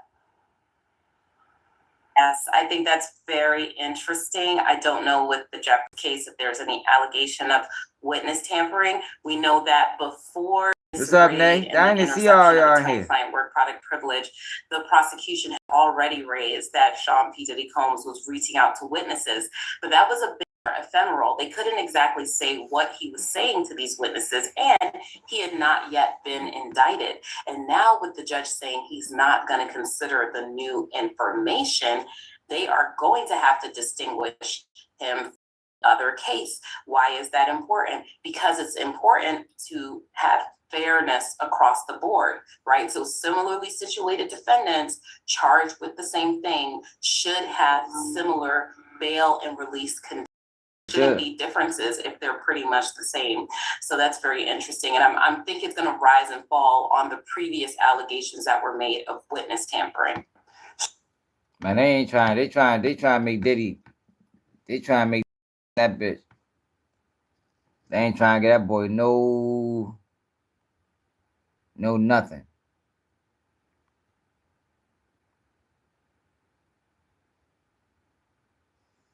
Look at this fuck boy.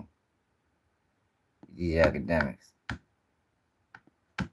Fuck around went live. Same time I went live. Let me tell you why this is some interesting legal jostling right here, right? Fuck is Remember Kevin Hart case. Okay, remember Kevin Hart case. When Kevin Hart cheated on his woman, there was somebody put up a camera to film him. And he basically came out and said, yo, they wanted $10 million from me. I'm going to just tell the truth. And we found out there was an arrest for an extortion. Now, the case was dropped later. But the guy who was charged was Kevin Hart's friend. His name is JT Jackson. He came back out and said, yo, this is what happened. when you're powerful, like Kevin Hart, you could get the government, in that case, LA County, to file a criminal charge just because you complain to them and you make a case for them based on your investigations. And they said, essentially, he said, I was charged because Kevin Hart had the DA around his finger. Now, here's why I bring that up. If whoever this high-profile person is with this Diddy stuff is claiming they're getting extorted, now, granted, this is very different. Now, hold up. Since he brought that up, right? Kevin Hart lied. My cousin told me about this shit. Since he brought that up, we might as well transition to that. Do y'all remember Kevin Hart was talking about he got extorted? That turned out to be a lie. And the guy name is JT Jackson. JT Jackson did an interview about a week ago now. A little over a week ago. And he discussed this his case. And Kevin Hart is a piece of shit, man. Like, why would you do that to your friend? In order to save his reputation, he threw his friend under the bus. Let me show y'all this.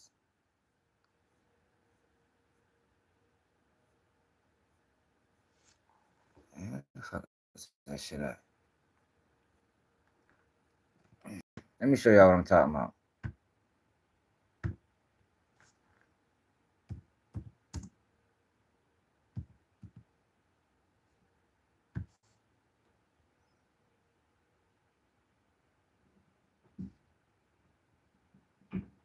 Seven days ago. Check this out, y'all. Kevin Hart a piece of shit. What's up on murder? And we just reading the Diddy paperwork. Look how dirty the feds is. But we just checked in on academics, and he brought up a whole nother conversation about Kevin Hart and how Kevin Hart dirty, how he did his friend. He didn't mention that part though. This guy is suing Kevin Hart, JT Jackson, suing Kevin Hart for $12 million because Kevin Hart lied on him to save himself. He lied on him. And this is somebody that was a friend of his. Got his house raided. Put false charges on him. That never happened. But hold on, before you go, I just want to clear one more thing up. The reason why this is an issue for me, and the reason why I can never let this is because January 23rd just wasn't an ordinary day, brother. You know what I mean? Let me go back. That was my. It was the night go ahead, where he explaining it. When Answer Clock came. Sprite Winter Spice Cranberry was the name of his game. And they heard him exclaim as he pieced out of sight. Man, Sprite was to all and to all the good Sprite. Yeah, this gonna fuck y'all up for the Kevin Hart fans. The 19 interview and the testimony presented in the November 2019 preliminary hearing. It is my professional opinion that the document labeled 42718 email is neither original email nor an authentic. Hold on. Okay, so we hired distress. Something about emotional distress. I mean, just the criminal part of it. I'm glad that criminal part is over. So y'all remember Kevin Hart was claiming he got extorted. Let me show y'all that real quick.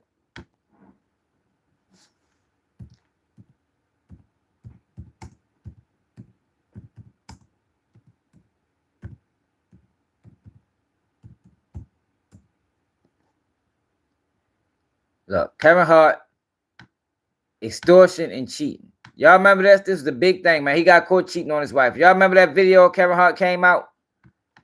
He apologized. He did all these things. He lost all these opportunities. Well, Kevin Hart decided to blame all of that on a friend of his. Blamed it all on him. Got him blackballed out the industry. And the whole time, he was it was a lie, yo. I don't know how many people know that was a lie. I just found out it was a lie a couple days ago. It was a lie. But look at the things he tried do to cover the lie. Like, yo, yo, these guys, yo, they one of a kind, man. I'm telling you. Now, why would you do that?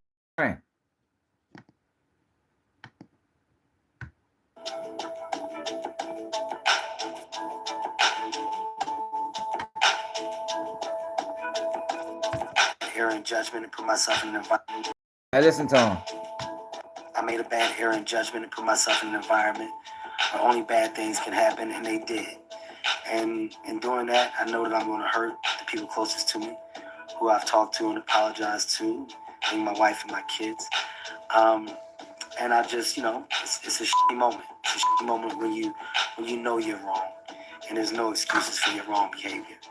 At the end of the day, man, I just simply got to do better.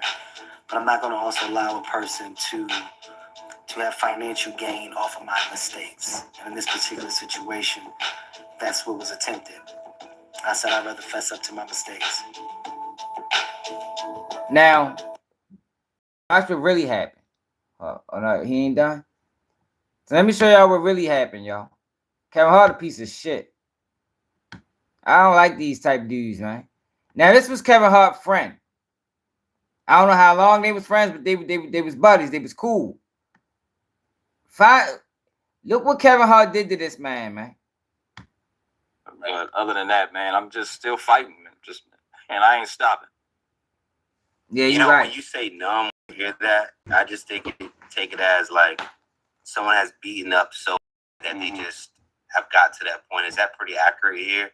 100%. Like pretty much beaten up so bad, it's just like 100%, man.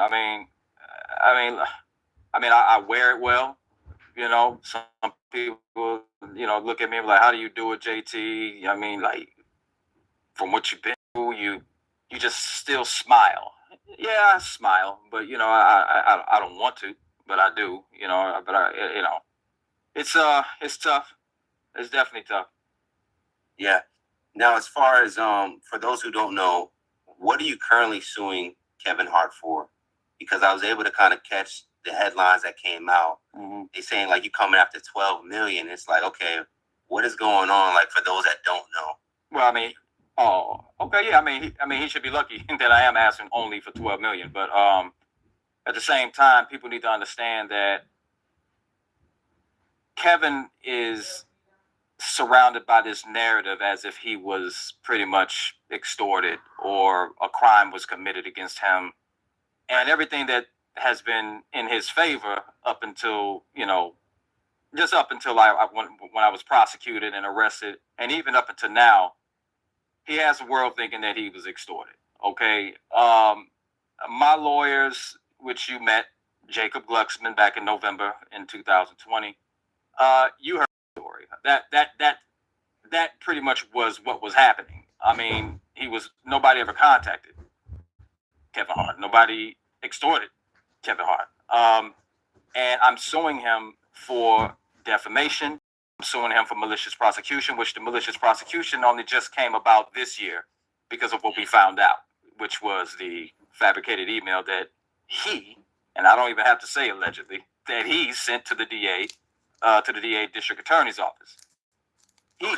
Okay, so that malicious prosecution. The man fabricated a fucking email and sent it to the Kevin Hart. He did all of this to hide his wrong, threw his man under the bus.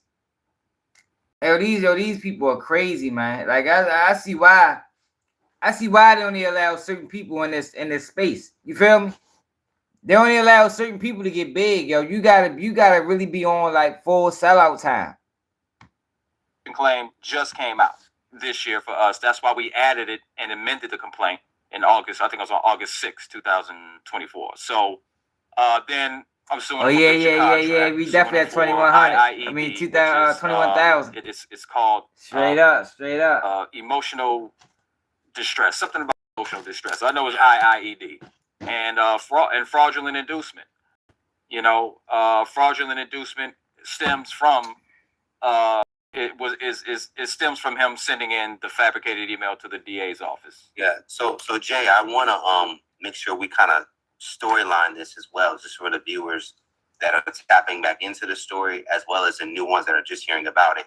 Mm-hmm. So there was a situation that we all very much aware of. Kevin Hart, he ends up being caught on camera. Mm-hmm. We say from our reception, he was caught on camera engaging in a sexual act with a woman. Yeah. And then the aftermath would be that it would turn out that it would be spent to an extortion case where maybe the woman set up the camera, who knows who did it, and then all of a sudden it falls on you as the guy behind this equation who allegedly sent him an email, they said, and then now we're finding out that this email was actually created by Kevin Hart. Yeah, for real, G man. He a fucked up nigga. He a fucked up dude. On pretty much what you I mean, you can't refute science. I mean, you have a forensics analyst who listened to all of the interviews that were between Kevin Hart's people, which is his people meaning his legal representatives, and his the DA's office, which that's another part of my lawsuit, and totally we ain't paid for not a soul. I'm suing them individually for their part in this case. But yeah, I mean, it ain't take us no year to get here. There's no 4 years. He has no argument and no excuse on why he sent the DA fabricated email with the email that you're talking about. I was arrested for that, and I have access to. Look, yo, he got some of the court. He got arrested for that, yo. Kevin Hart wrote a fake email, sent it to the fucking LAPD, and he got arrested for that. This was yo, Kevin Hart, dirty ball. This was his friend, y'all. Like, yo, I don't know how many people tapped. I ain't know nothing about this. The last I heard about the Kevin Hart situation was I was under the interpretation that he got extorted. Somebody tried to extort him. I ain't know nothing about this. He sold him for $12 million. Kevin Hart tried to pay him. And what you gonna find out is, he tried to do everything before he made. Try to get Kevin Hart to apologize. Was promised he was gonna apologize. Like, we're gonna watch probably about 30 minutes. Filings, and there was a declaration of Michael R. Vandermeer. Yes. In support of you. Yes. Who is that real quick? And then I want to read a part of this. Okay. Well, Michael Vandermeer, a fantastic, his resume is about as long as California. So he's a forensics data analyst. He's an expert.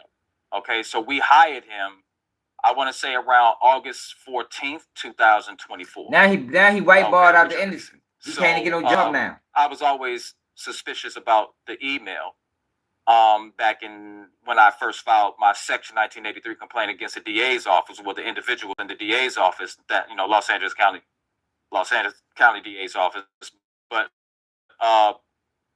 that's when I realized that something was odd about the email that I was arrested for. It was just something weird about it, but I couldn't pinpoint it right then and there. But I knew it was something wrong with it, so I filed the case against the DA's office then. Story was that you sent the email was what you were being alleged for, right? 100%. 100%. And the email was, I think, talking about some tapes or alleging that they had tapes on Kevin and that they wanted money out of him. Yeah.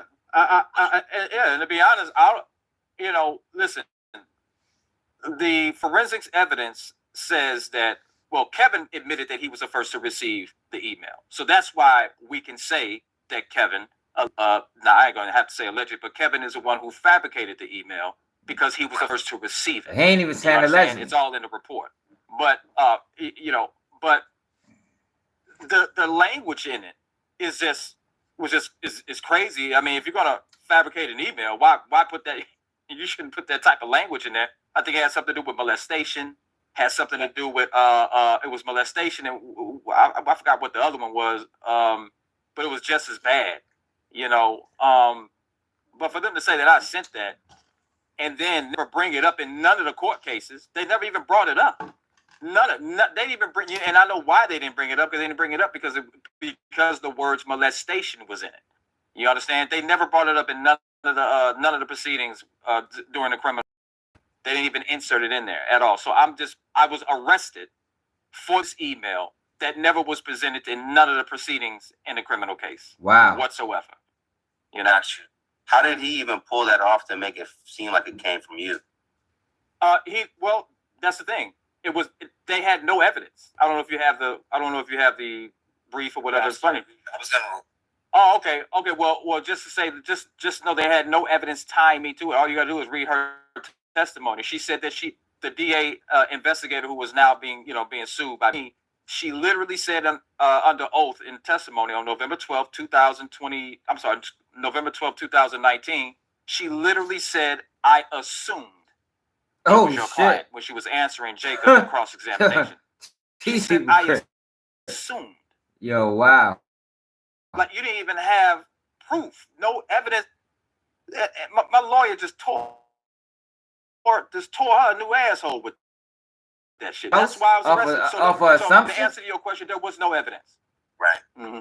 Now, Jay, when I look at this report, it says the report identifies the forensic methodology I used, the evidence I reviewed, and my conclusion. Based on my comprehensive forensic analysis of the 4/27/18 email PDF document, which was presented as an extortion email allegedly received by Mr. Hart on April 27, 2018, and my review of the May 22nd, 2019 interview, and the testimony presented in the November 12, 2019 preliminary hearing, it is my professional opinion that the document labeled 4/27/18 email is neither original email nor an authentic forwarded email for the following reasons.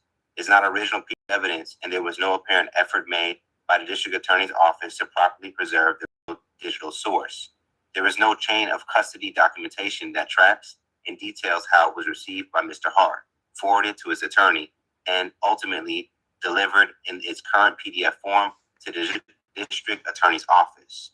There is no evidence within the content that it was ever forwarded, as it is missing text and fields that are expected in a forwarded email, thus contradicting the statements made by Mr. Hart, his legal counsel, and the district attorney's office representatives in the May 22nd, 2019 interview attempted to authenticate it.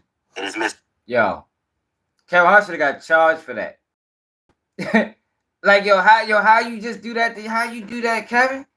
That's fucked up, bro.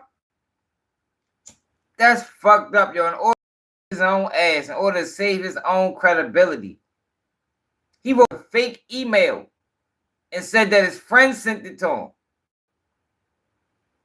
but it ain't have none of the language that an email would have. You know, none of the properties that an email forwarded would have. Yo, he put it on his friend though, yo. Damn. Yo, that is dirty work, yo. That's serious, yo. That nigga Kevin Hart like YSL Woody. The fuck? Kevin Hart like YSL Woody, man. That's fucked up, bro. You just putting charges on motherfuckers just because you don't want to take. You got caught cheating, Kev. You got caught cheating. You gonna take your man down? Like, yo, that's fucking crazy.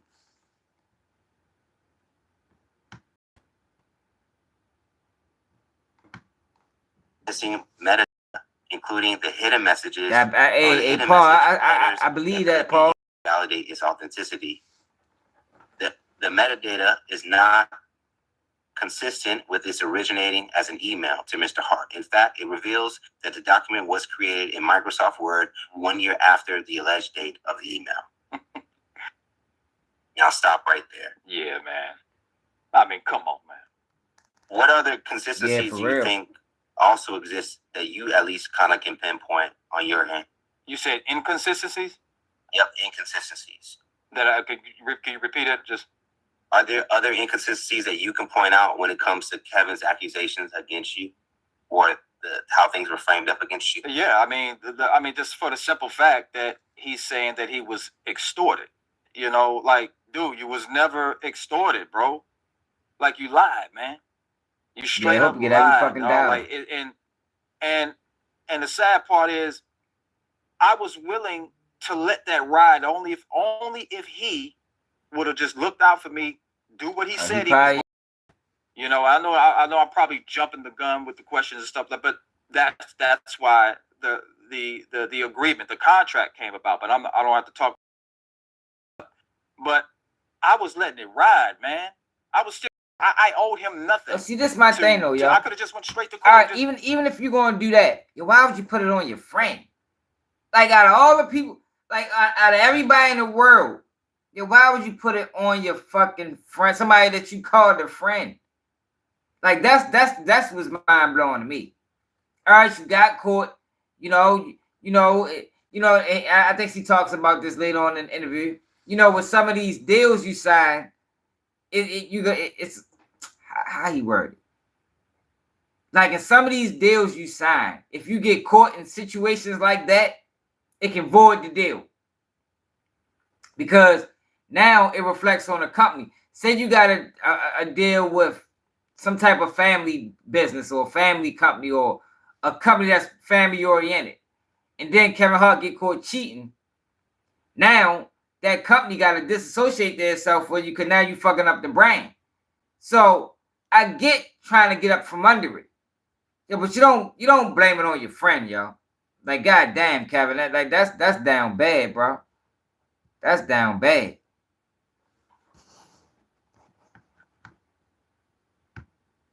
Just sued him right away, But at the same time, you're still out here playing the card that you were extorted. Dude, nobody contacted you, man. Nobody. We have the evidence. All of it. All of it. There's nothing you can say to refute it. There's nothing they have. There's no evidence. They will not be able to prove that Kevin Hart was extorted. That is a fact. Okay? That's a fact. So the story again, like the real story is, this will come out. Kevin saying I'm being extorted. All of a sudden, you get identified as the person. They came to your home. Yes. I remember and arrested you. Mm-hmm. Did you automatically know what was going on, or was it confusion? I believe him. What was your reaction? I believe him because he not using allegedly. Kevin be suing motherfuckers. He not using allegedly. I believe the shit out of his ass. Everything he's saying. Know that you were being framed for something that you did not. Right. Okay. So let me clear that up. What you just said. I wasn't arrested when they came to my home. Okay. All right. So what happened was they came to my home, kicked in our door. Right now, I'm just going to explain how it went down and why it's impossible for me to let this go. You understand? Like we're gonna have to resolve this, no matter what. So they kicked down our door on like January 23rd, 2018. Okay, and I heard a loud knock. I mean, I'm talking about the knock was so loud. I thought somebody was coming in. I thought somebody was trying to break into my house. You know what I mean? That's how loud it was at 7 a.m. So I ain't gonna lie. I thought that was some action for me. You know what I mean? So I grabbed my gun. You know what I mean? I ran to the door, and as I was coming to the door, I heard these. I heard radios. And mind you, I had already racked my gun. I had a one in the head and all that stuff. So I hear the police saying, "Mr. Jackson, this is the DA's office." It's like 13, 14 police officers ready. They talking about open the door. I'm not opening that fucking door. I have a whole gun around on the other side. I would not be a statistic. You understand? So I was like, you know what? My wife is in the other room. She's hysterical, rightfully so. So I went and I backed from the door. I went back to our room. I unloaded my gun, threw it under the bed, and my wife said, "What's happening?" I told my wife, I said, they about to come up in this motherfucker. And they said, "Well, who?" I said, the police. She said, "Why?" I said, "I have no idea." And then all I heard was, "Tear it down." That's all we heard. And then it was boom. This was like boom. It took them. It took them 9 hits to get in the door. By the way, just so you know, I thought that was pretty. I thought that door was pretty amazing. I mean, even to the point we actually heard the dude hit the door. He took a break. He said, "Woo." He said, "Woo." It's a strong door. And he kept hitting. Anyway, they came in, and what was odd is they didn't rush in. Normally, that you will see in any type of. I'm going somewhere with this. Normally when they come in your home, they come in with the guns and all this stuff or whatever. But they didn't do that to me. They didn't do that with me for some reason. So they all I heard was the door get crunched, and they said, Mr. Jackson. I said, yes. They said, yeah, we have a warrant. We need you to come out. I said, listen, me and my wife, we're in here in the room. I said, we got our hands up. We are unarmed. We are no threat to you. I said, y'all can come here and get me. They said, no, you gonna come out here. And I was like, well, that's strange, and I was like, all right. They said, did you see these lasers? And I was like, and I lied. I said, yeah, I didn't see no lasers, but when I came around the corner, because the way the house was set up, you couldn't see anything around the corner. They couldn't see me, and I couldn't see them. But when I came around that corner, I saw them lasers, like green lasers. I was like, damn, like really? You know what I mean? Like, what is this? You know what I mean? So they said, all right, Mr. Jackson, come on out. He totally unsuspected. I'm real cautious. That was around the time, Jay, where police was letting people have it, man. They were shooting people, And I wasn't going to be that statistic, so I said, listen, I'm gonna come out. I said, but you're gonna have to. I said, but I'm gonna come out with the way I want to come out. You know what I mean? So there won't be no accident. They said, all right, come on. They was just trying to hurry up and get me out there. So there's a wall where you can't see anything again. You can't see me. So I put my hand out first. You gotta look in the back. You gotta remind. They say yes. They doing Diddy dirty. And I said, all right, because I feel like if they shoot my hand, I can live. You know what I mean? For real. You know what I mean? So I said, well, all right. So I put my right hand like this, staggered, so they can see that, I ain't got nothing in my hand. I said, do you see my right hand? They said, yeah, this come on. I said, no. I said, I need to hear that y'all see my hands. You know what I mean? Yes, Mr. Jackson, we see your hand. And they got mad. I put my left foot out. I said, you see my left foot? You know what I mean? I swear to God. I said, you see my left foot? They said, Mr. Jackson, yes, we see your left foot. I said, listen, I don't want no problems. I don't want any mistakes. Yeah, straight up. Yeah, so I said, all right, I'm coming out. I came out. They told me, turn around. This is in my home still. I put my hand behind my head. They said, all right, turn around, face another way, away from us. All right, so for people that's just coming in, let me explain y'all what this is. So, Kevin Hart, in 2018, if y'all remember, Kevin Hart said that he got extorted. Remember, it was a video. Kevin Hart got caught down bad. He had to put out an apology to his family, apology to everybody because he got caught cheating on his wife. So at that time, Kevin Hart told the world he got extorted. Now, he's been on the internet. I think this is the second interview. But I don't see him on multiple platforms, so I don't know how many people heard this story. But come to find out, Kevin Hart lied. He never got extorted. And he didn't just lie. He put the blame on one of his close friends. You understand? So what he's explaining right now is when the police ran into his house to, I don't know if they wanted to detain him or question him or arrest him, but they kicked in his door because a letter got sent to the LAPD and it was an extortion letter. But Kevin Hart wrote the letter. Kevin Hart wrote the fucking letter. Like, yo, this is crazy. That he should be all over the internet. But you know how people is. People don't like to talk about certain people, but we talk about everybody. There's an equal opportunity platform over here, man. If you deserve to get called out, you will be called out on this bitch. Straight up. Say, all right, back up. So they put the handcuffs on me and they tried to take me downstairs, and then it was my wife's turn to come out. I said, no. I said, please let me guide my wife out because she's hysterical. We don't even know why y'all here. You know what I mean? And she's crying, So I said, please let me just guide her out. And I hear her crying. And they said, all right. I said, babe, do you see how I came out? She said, yeah. So she did the same thing I did. You know what I mean? And she turned around and they put us and took us downstairs. So coming to find out, man, they came like that, didn't come in my home because they knew I had registered guns. All right? Right. All right. I mean, I don't know. I think I had about seven or eight. One of them, whatever. What? Wow. Yeah, I love guns. Okay. I mean, I ain't doing nothing with them. You know what I mean? But I just love them. Yeah, but that's notable. Yeah. So yeah, he did. So that's why I didn't run in, and then they tied me to being in the military. Who the hell they thought I was? They put a Green Beret or some damn Navy. Yeah, Navy SEAL or something like that. You know what I mean? Like that's how they came in the house. Like that. I mean, they were not running. They didn't know what they. And for some reason, I don't know why people just in general. I'm pretty sure they did. Just assume people that was in the military like myself are tied to PTSD, which I do have PTSD. You know what I mean? But not all people with PTSD are crazy. You understand? So they thought that maybe I was going to do something to them. I get it. They were just protecting themselves. So they took us downstairs and they asked me where all the weapons were. And I told them I had them all around the house. All right.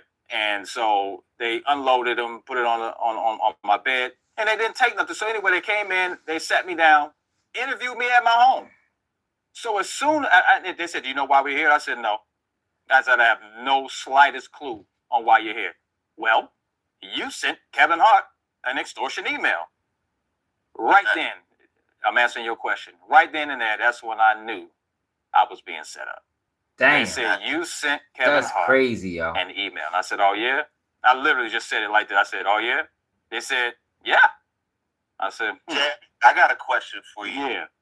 You know, that was unfortunately, that was crazy Kevin. that you had to deal with that. I'm glad that you had sense on how to maneuver you and your wife out of that, because that could have went.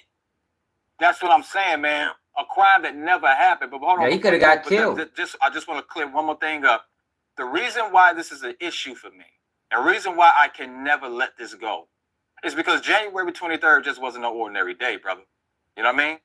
That was my wedding anniversary and my late father's birthday on the same day.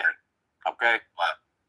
We purposely got married on that day, on January 23rd of 2015, because as a present to my dad while he was alive. You know what I mean? Damn. So for them to come in our home on our anniversary day and on the day where, you know, my late father is now passed away, which was a birthday present, we have to relive this every fucking year. Dang, that's we don't fucked even up. celebrate. Me and my wife don't even celebrate our anniversary. My dad, we'll call and wish him a happy birthday when he was alive, but he even knew that we weren't happy and he was feeling some type of way. So when you got people that move on from this and do that, man, it's impossible. You know what I mean? PTSD over this shit. You know what I mean? And as well as I, but at the same time, like, my wife ain't right about this. She's still having nightmares about this. You know what I mean? And I'm pissed. I'm pissed about that because she didn't deserve it. You know what I mean? I didn't deserve it. Especially of a crime that never happened. Homie, it didn't happen. So no, I'm not letting it go and until I'm satisfied with what you're going to do for me. You know what I mean? You're going to clear my name. Kevin's going to clear my name. Whether he likes it or not, he's going to clear my name. Speaking of that, right? So you guys would eventually, your name will get cleared, found not guilty. Yeah. And there was an agreement made between you and Kevin, and I saw a video go up. He does mention you in this video, but what was the agreement made between you two that you can at least give us clarity on? End up back to this point. Yeah, I get clarity on it. So what happened was Kevin's team realized that Jacob that you met, he realized that we were getting close to almost trial during the criminal case. And the only thing that was left was just the identity theft charges. A charge that nobody ever stole Kevin Hart's identity, by the way. And he never mentioned it, never brought it up. But this is the DA's thing doing that because nobody wanted to wear the egg on the face that they fucked up. Mm-hmm. You know what I mean? Everybody so trying they to just drugged the case out. They dragged the case out for 3.5 years. 3.5 years. They dropped the extortion charges. So this is the key. The extortion charges all of them were dropped on September 27, 2019. Okay? All of them. So that was a year after I was arrested for extortion. So all the extortion charges are gone. There's nothing left. Your main crux of you being extorted, all of that is gone. And it's on the merit of Jacob Gluckson. He's the one who pointed it out. Like, y'all pretty much fucked up. Y'all lied. You know what I mean?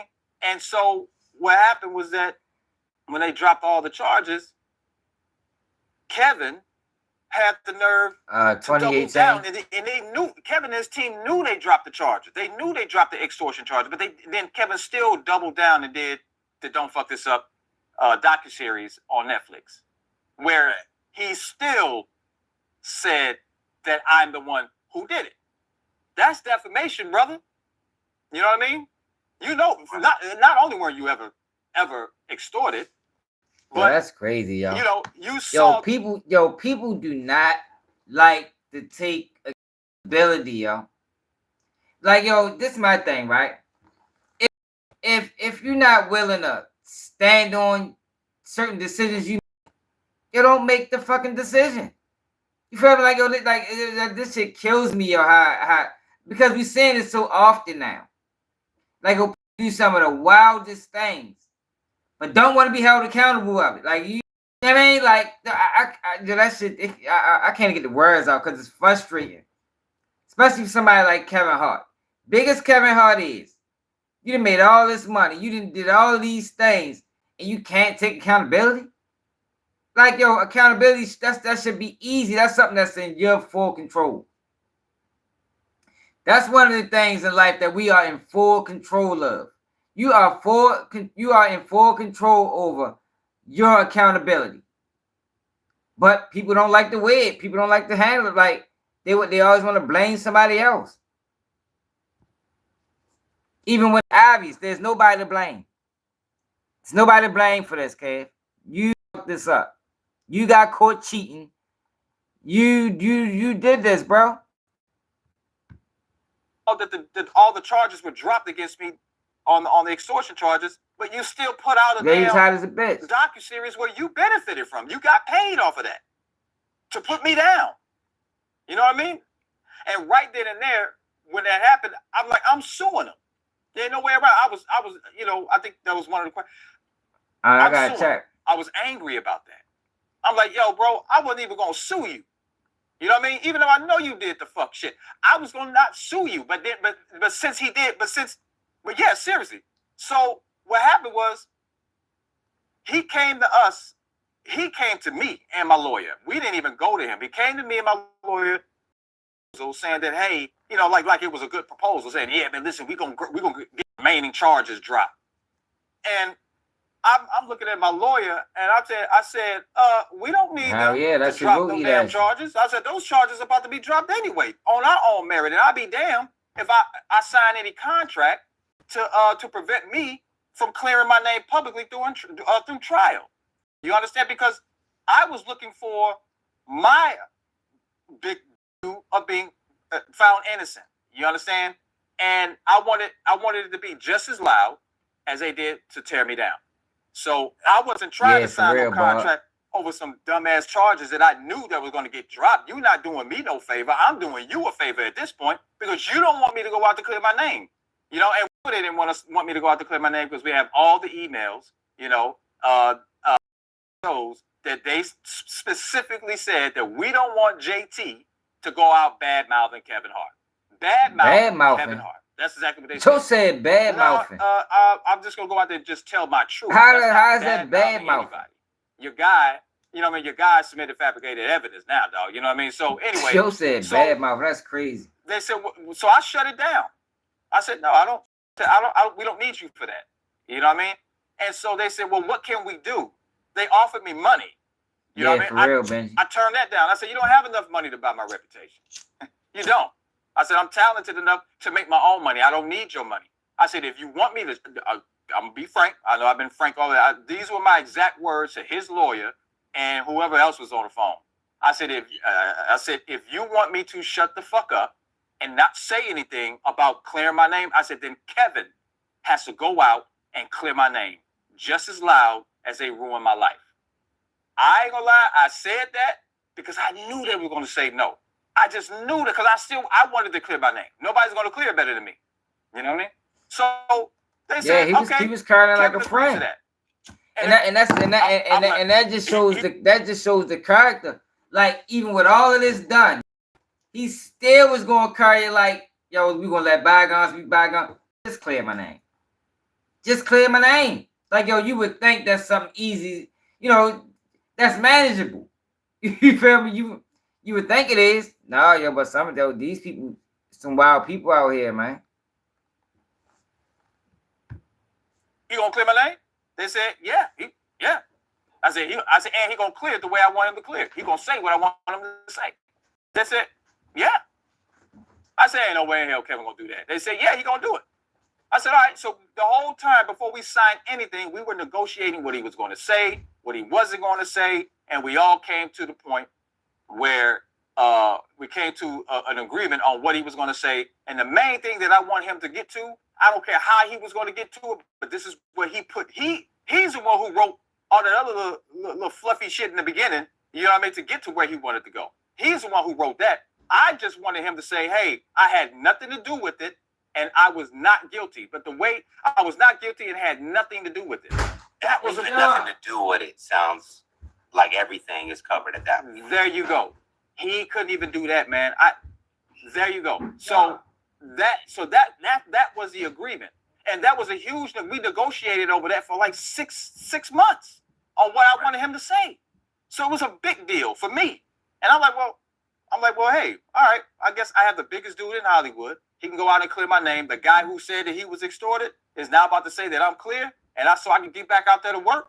I'm like, all right, well, that's good for me. Let's do it. But as you saw, he didn't do it. You know what I mean?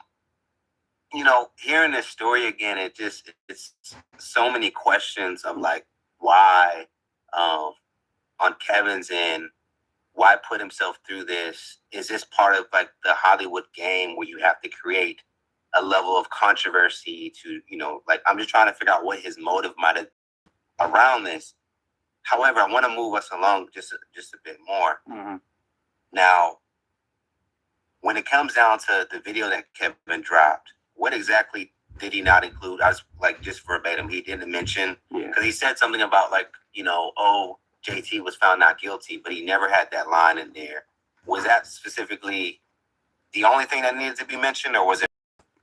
The main thing, the crux that needed to be mentioned was JT was not guilty, not found not guilty, because when you say it seemed like I've been to court, I was judged by my peers.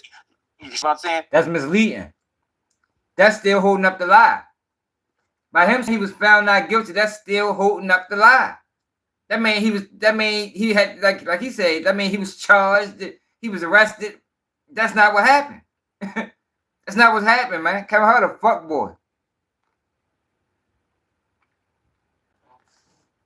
Kevin Hart a fuck boy. And that's and it comes across as if I got away with something. It was the night before Sprite. That's crazy, y'all. I did not know this, y'all. They're like, he supposed to be on every platform. You know what I mean? They platforming all these dumbass. He should be on every platform right now. So when he said found not guilty, right then and there, I was like, this man, boy, I went off. You know what I mean? And so then he was supposed to say, again, I had nothing to do with it. That's all he had to do. That's all he had to say, and it was free. It was free. He didn't have to pay nothing for none of that. Normally, people would charge him for to get in some NDA agreement.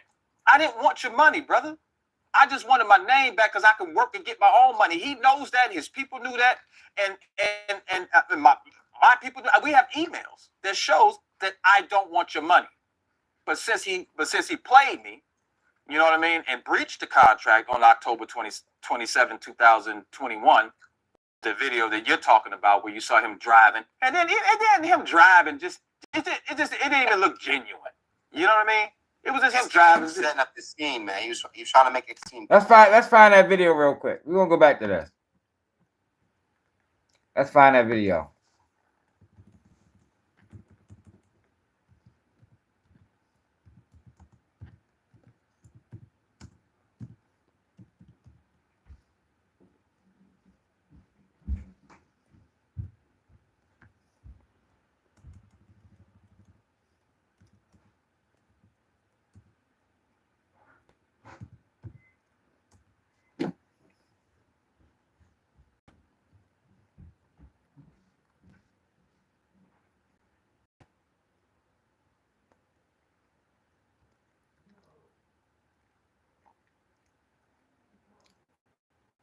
Not this video.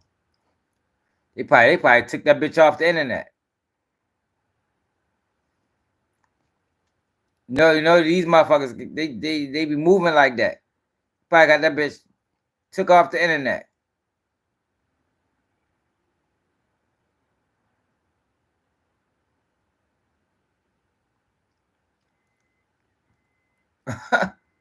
These motherfuckers, boy. This shit ain't even up that bitch.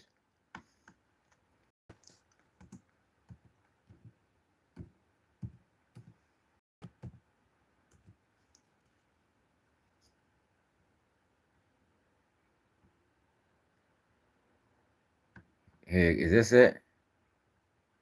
Oh, here you go right here. Here you go right here, y'all. Who this? Oh, Chig's Move.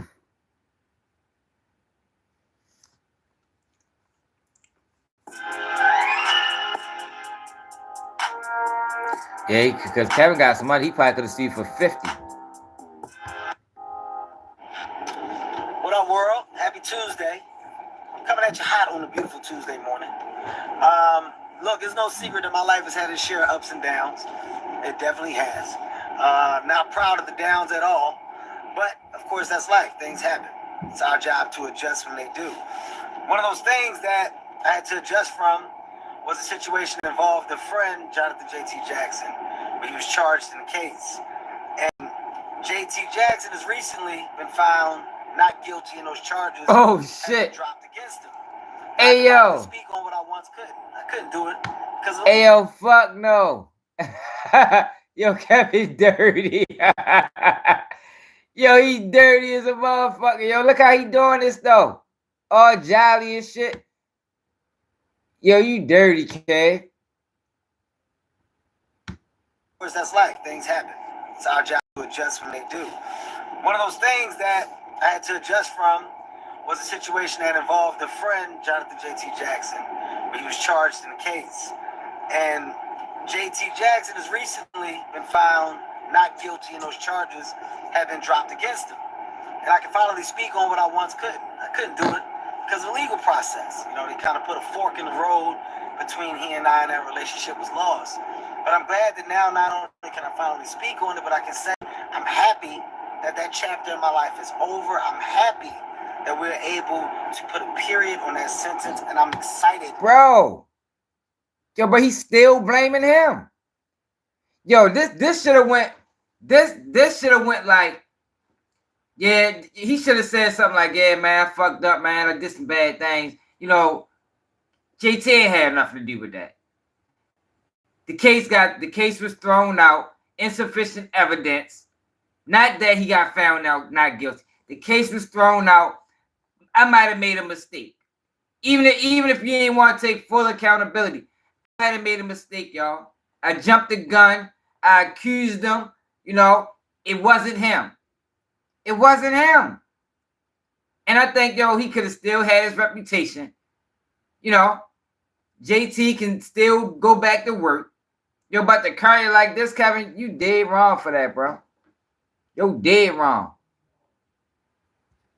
Because he making it seem like, yeah, my hands were strapped. Yo, this was a made up case, Kevin. It was made up. Fuck you mean your hands on your back, you couldn't speak on. It was made up, bro. The letter. And sent it to the nigga. Yo, he wild, yo. I couldn't do it because of the legal process. You know, they kind of put a fork in the road between he and I, and that relationship was lost. But I'm glad that now not only can I finally speak on it, but I can say I'm happy that that chapter in my life is over. I'm happy that we're able to put a period on that sentence, and I'm excited to get back to life as we once knew it. I want to get back to life as I once knew it and put that behind. Yo, but yo, the way he's talking like it really happened. Like he's speaking like the extortion really happened, and it didn't. It didn't happen. Wow. Yo, I'll be surprised though, yo. These fake as a motherfucking $3 bill, man. They figures it. You got, in order to get money like them, you gotta be fake. And move on. This message is about moving on. It's over. It's over, and I'm happy that it's over. Live, love, and laugh.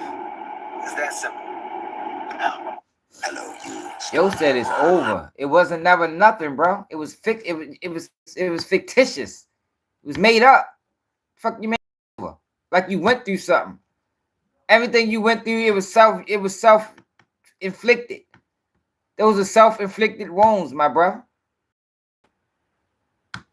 He ain't clear his name at all. He made it. He actually still ran with the narrative. He actually still ran with the narrative that he got extorted. Yeah, like He still ran with the narrative that he got extorted. He just said the case got he got found not guilty. The fuck, yo, crazy. Yeah, like homie, I wasn't having it. I called once they dropped them charges. I called him that same day. For real, right? That is mischaracteristics. And probably for sister case. You know what I mean? I'm talking about I let him have it. He tried to get a couple curse words in. You know, I countered those. You know what I mean? Fast. So he so we would and then my wife was looking at me and she was like, just telling me, bring it down. Calm down. I was hot, brother. I was hot. I'm like, that was my chance to get back out there, name, and he fucked it up. So I was mad, man. You know what I mean? You should have put hands on his ass for that shit. You fight, so people get hands put on him for shit like that. I said, man, listen, I'm about to sue your motherfucking ass. These are my words. I'm just being how I said, I'm suing your motherfucking ass. He was like, we ain't got to go that far. We don't have to do that. What I'll do is I'll fix it. He said, but I can't go back on and do it again because then it will come off, not genuine. And I said, well, whatever you got to do, you need to do it. I'd be like, man, get back on that motherfucker. Like, yo, this is a good guy right here, man. Yo, that is a good guy. I'd have been like, yo, I don't give a fuck what it look like. Get back on that motherfucking live and say it the right fucking way. That's what I'd have told his ass. This is a person that, even with all the bullshit that Kevin Hart put him through, he still had enough compassion to say, you know what? That would make you look bad. All right, we can go about it another way. I'd have said, man, fuck no. Man, you better go press that live button again. For real, yo, because that was fucked up, yo. This man Houston got raided on his anniversary and the day his father died. He got slandered all through the mud. Now he can't work because Kevin Hart then blackballed him. And all he asked you to do was apologize. And you do that? Man, hell no. Go back live, Kev. Go back live, bro. And now the timing of it is bad. I said, so whatever you're gonna do, you need to do it. He said, all right, I got you. Give me some time and we'll work things out. Him and I linked up since that time, since 2027, 2021, all the way up until 2023.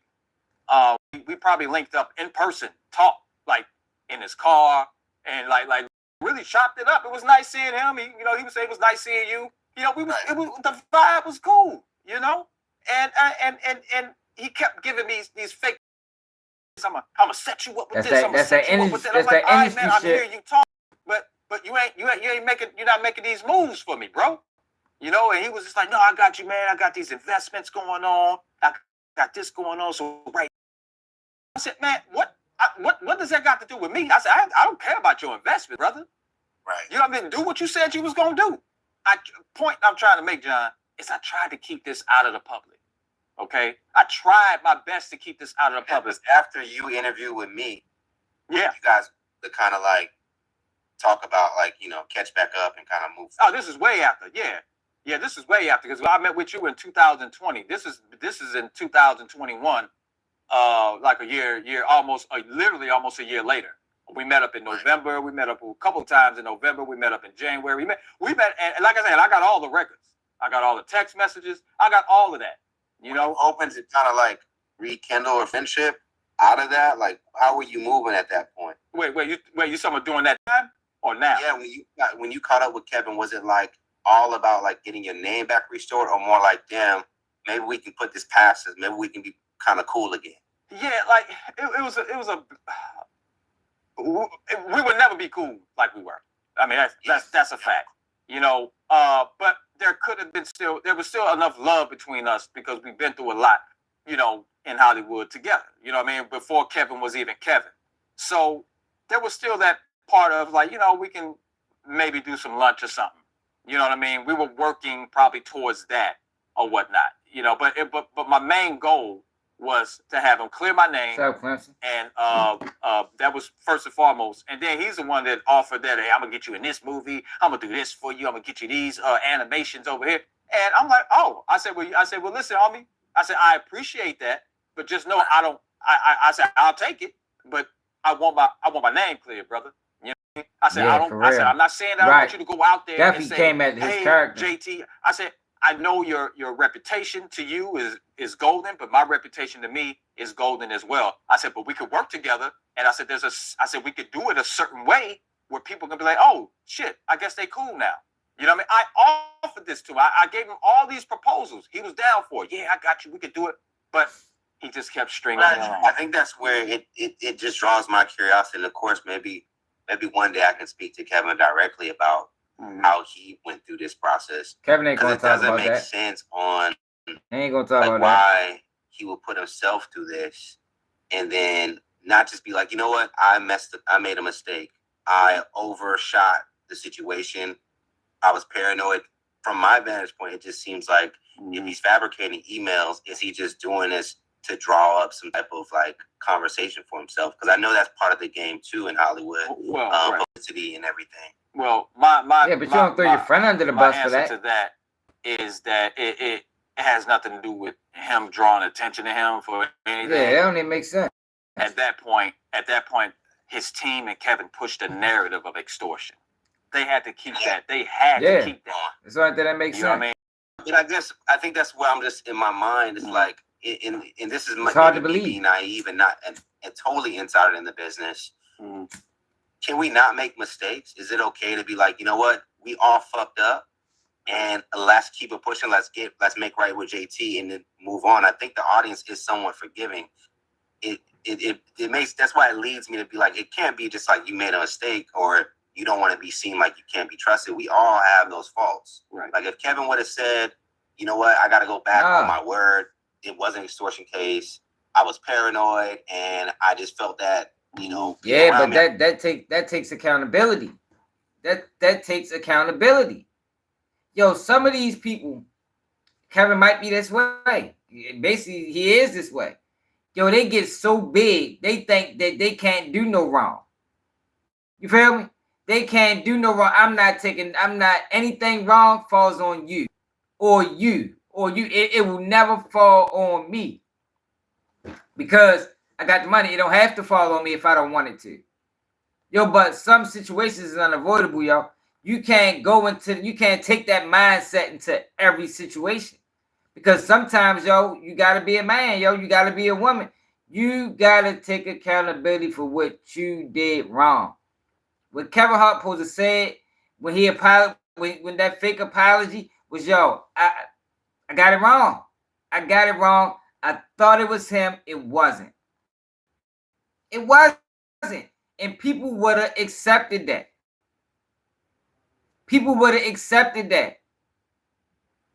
And people would have moved on, and people would have still supported, and he's still been Kevin Hart. You feel me? But that's too much like right for some of these people. It's too much like right for some of these people. They can't fathom having to do that. Because who the fuck are you? You understand? Who are you, JT? I'm Kevin Hart. Who are you? Like a lot of people, yo, they get money and then YouTubers do it. They get money and then they establish this diva-like mentality. Like it's crazy. Like I reach out to a YouTuber. They might got 200,000 followers. Down reply. I got 20. He got 200,000, but down reply just because it's the same thing in Hollywood. Like, yo, I don't understand that. I was raised, yo, you treat the janitor the same way as you treat the CEO. I was always taught, yo, you the same person with money and without money. It shouldn't be too much of a difference. But that's not what a lot of these people adopted. You know, a lot of these people, yo, are changed like the weather. You know, they fair weather people. They change like the seasons. You feel me? And there's no excuse for Kevin Hart not to take full accountability for a situation that he created. He created the whole problem. You cheated on your girl. You created this narrative of extortion. But now he done went so far down that rabbit hole, he can't bring it back. So you just going to continue with the lie, then bring your friend into the lie. Like, come on, Kevin, that's down. I never support that boy again.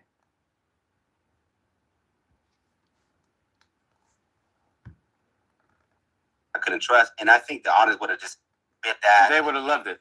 They would have loved it. But the issue with that, Jay, is that I think around that time he was just accused of cheating. Like, I think in Miami.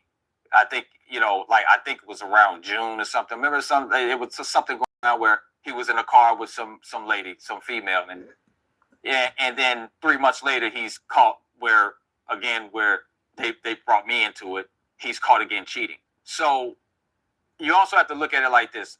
Kevin at that time was huge, which he still is huge, a huge celebrity. Yeah. When you sign contracts, he's doing all these he a lot of movies, a lot of sponsors, a lot of family stuff too, some family content. Right. Had a family game that. Right. I think he ended up losing that one though, because of that. I think the people that he did the game with was trying to sue him because they're saying because when that came out with him cheating on his wife, they said that ruined all the family.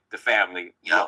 Yeah. So what happens is, to answer your question, you say you don't understand. You kind of like, you try to put it together. All I can say is this: when you got somebody on the level of like Kevin Hart, there's a lot of contracts that he has to sign. Okay, there's morality clauses in these contracts, and if these people give you money up front to do what you're supposed to do, and then you go out and mess their brand up, they're gonna want that money back.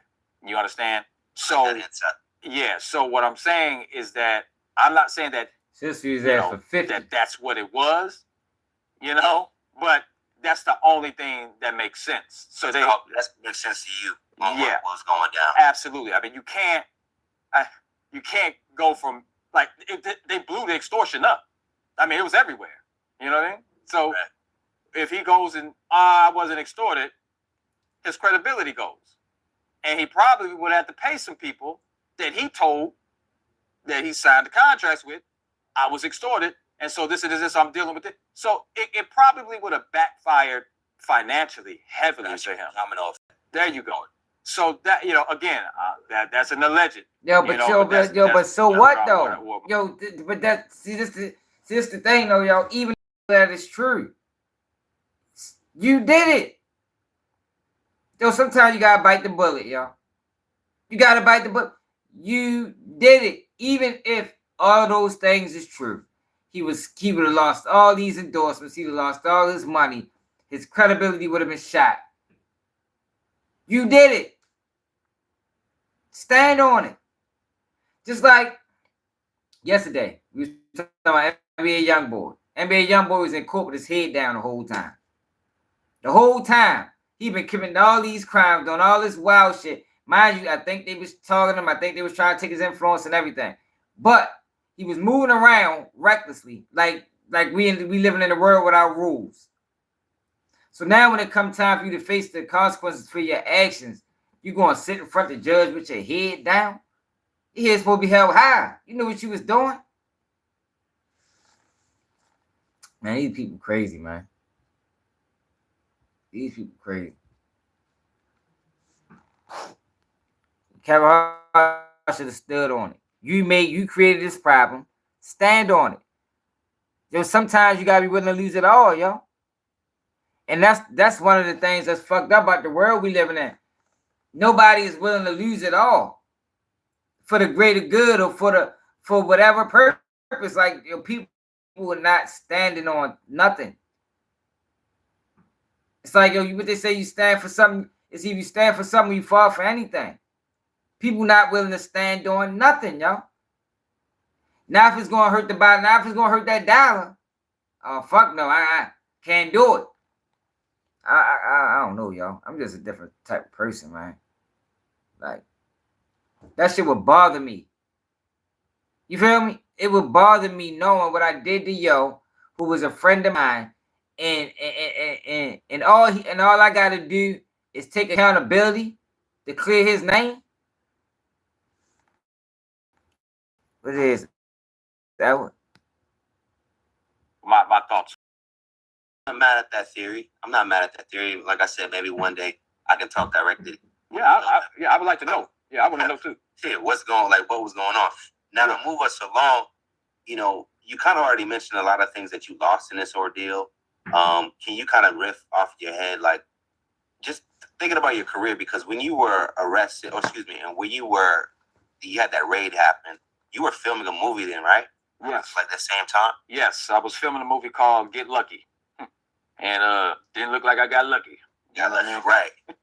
And so when you deal with that, your career at this point, have you feel that it has been snatched from you, or at least it was snatched? Yeah, I know, bro. Like, how do you process the things that you've lost, including your career? Devastating. Everything. Like, I lost pretty much everything: my career, my reputation, my peace of mind. My part of my wife. Not like she don't love me or nothing like that, but she's scarred by this. There's a lot that I lost. But financially, I mean, I was a working actor, a for real working actor. Now, people may not know who I was, but during the times that I was working, that bank account knew who I was at that time. You understand? So when you go from, let's just say, I'll just give you the numbers. From 2003, when I moved out to LA, to 2018, when I was falsely arrested for the extortion crime, I booked 133 jobs. Dang. 133 jobs. Yeah, that's good work. If you do that, if an average of that, that's 8 jobs per year. Okay? That's great. That is fantastic out here. People don't do that. You understand? So when you cut to me being arrested, and then you go from 2018 to present, and I ain't booked shit, you know what it is. Yeah. It's because I was falsely accused of a crime that never took place. It took a lot for me, But we have all the evidence to show all of that as well. So Jay, like, you laid up a lot of things, and I definitely feel for you from a level of, like, it seemed like it came out the blue. It didn't feel like it was warranted. Mm-hmm. And my interaction with you have always been genuine. That's the way that I read you, as like just a genuine guy. You kind of wear your heart on your sleeve, and you're not necessarily like with ulterior motives. I don't get that from you. And so when I see this happen, it's like, damn, okay. This is happening to like someone that doesn't deserve it to happen. Absolutely. Was there any moments where you got to a point where you were like thinking about like revenge or how you would like kind of get back in that situation? Not necessarily just at Kevin, but just from the situation, without incriminating yourself. I get what you're saying. I get what you're saying. When you say revenge, yes, but the revenge that I'm talking about was clearing my name. All right. But if in regards to hurting somebody, not saying that's what you're asking, because I know that's not what you're asking, but you just want to know what was happening around that time mentally. Yeah, you plan on getting back. Like, what was? Yeah, my plan was to clear the entire plan was like, all right, I'm about to show these, people. I know I've been cursing the whole time, but I'm trying to slow down.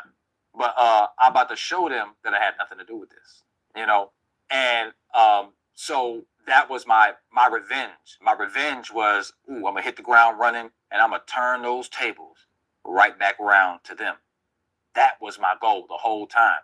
And it's still my goal, because I know I didn't do nothing. I didn't do anything, And I know the evidence that we have is irrefutable. It is, man. It is. It was the night before Sprite when Santa Claus came. I think we can end it I think we end it right there, y'all. I think we got a good understanding of what the fuck Kevin Hart is and what he did. Kevin Hart down bad for that. I never support him again. Y'all know how I am, y'all. I believe, yo. When motherfuckers show you who they is, believe them and make them stand on it. To do that to another brother, somebody that was close to you, somebody that was a friend of you, all to duck accountability. That's what it. The whole thing was, so Kevin Hart didn't have to take didn't have to be accountable for what he did. That's all that's about. He got caught cheating. And instead of him just fessing up, saying he fucked up, moving on, he blamed it on his friend. Even went as far as doctoring a fake email or creating a fake email and sent it to the LA sheriffs. Got the man house raided. Yo, what the fuck? Yo, Kevin crazy. Y'all had no clue that's what happened, yo. My little cousin said that yesterday. I said, yo, he like, yo, you gotta do a video on this. And DJ Academics brought it back to my attention because I forgot about it actually. But yo, that's crazy, Kevin.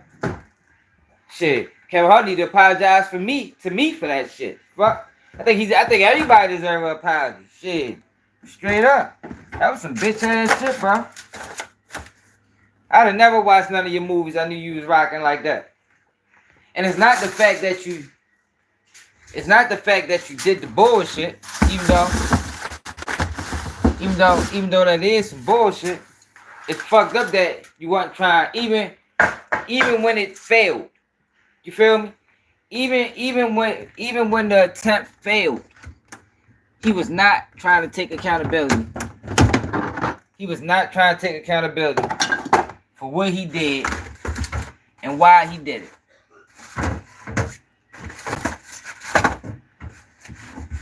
Kevin Hart one of them dudes. Kevin Hart one of them dudes that'll have you go down. He'll have you go down for some shit you ain't do. Yeah, man. Kevin Hart the dude, right? Kevin Hart the dude you get pulled over with. You get pulled over with he dirty. He don't tell you, but he don't tell you what's in the car. This Kevin Hart, y'all. I'm ready to give y'all a perfect scenario on some street shit. You get pulled over with him. He dirty. But he don't tell you he dirty though. So y'all get pulled over. He automatically getting scared. So you like, yo, what the fuck going on, bro? Fuck, you alright? Nah, man, I'm dirty. You dirty?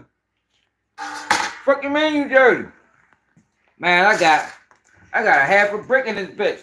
Strap and everything. What? Yo, why the fuck you ain't tell me that? Yo, why you ain't tell me that before I got in the car, bro? Next thing you know, you, him, all y'all locked up.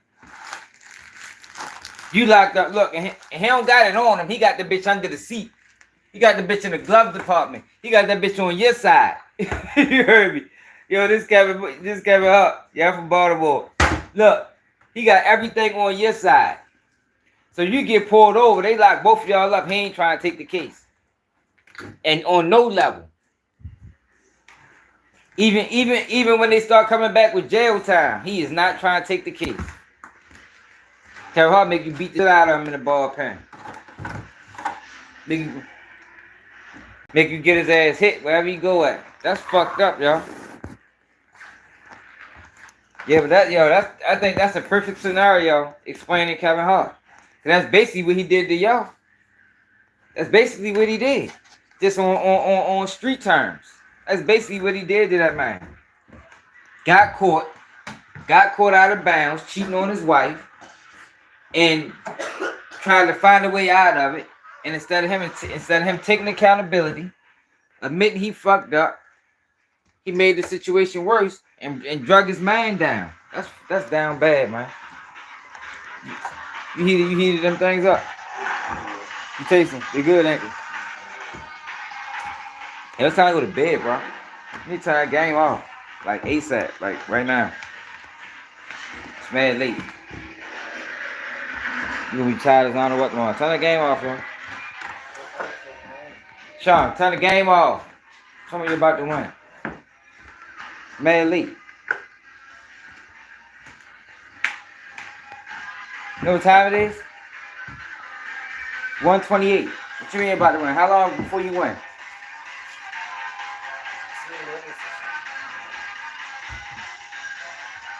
You got 2 minutes. It's 1:28.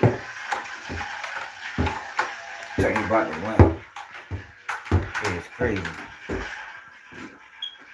I know, y'all. Look, hey, when I had to think about it, I remember my mom used to do that shit to me. I'd be like, man, I let him finish the match, man. It's late as shit though. You gotta get up 5, 6 in the morning. Yeah, yo, but Kevin Hart he fucked up for that though.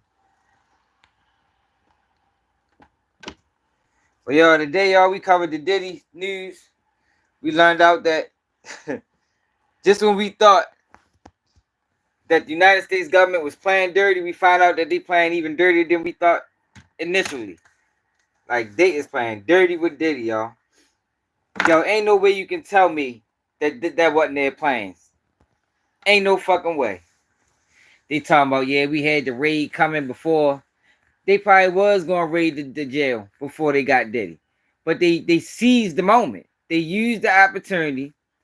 They used the fact that they was going to raid the jail anyway. And since their case isn't strong, remember I told y'all that though, y'all. Yo, that's the type of shit they do when they don't got a strong case. Yo, they play dirty. They send people to your cell and like, yo, they do dirty shit. So they seize the moment. Man, we gonna take this moment out to try to see if we can get some more information on Diddy. Now the fucking prosecution. Now the prosecution got the whole defense case. I mean, it's still early on. I'm sure they can, put together some more angles to go, for the defense. But that's still a major disadvantage. That's a major disadvantage. And they don't even want to have a hearing to discuss it. they don't even want to have a hearing to discuss it. So it's like, man, fuck it, we fucked them over, and we don't want to talk about it. Yeah, people crazy. Look, they don't even want to talk about it.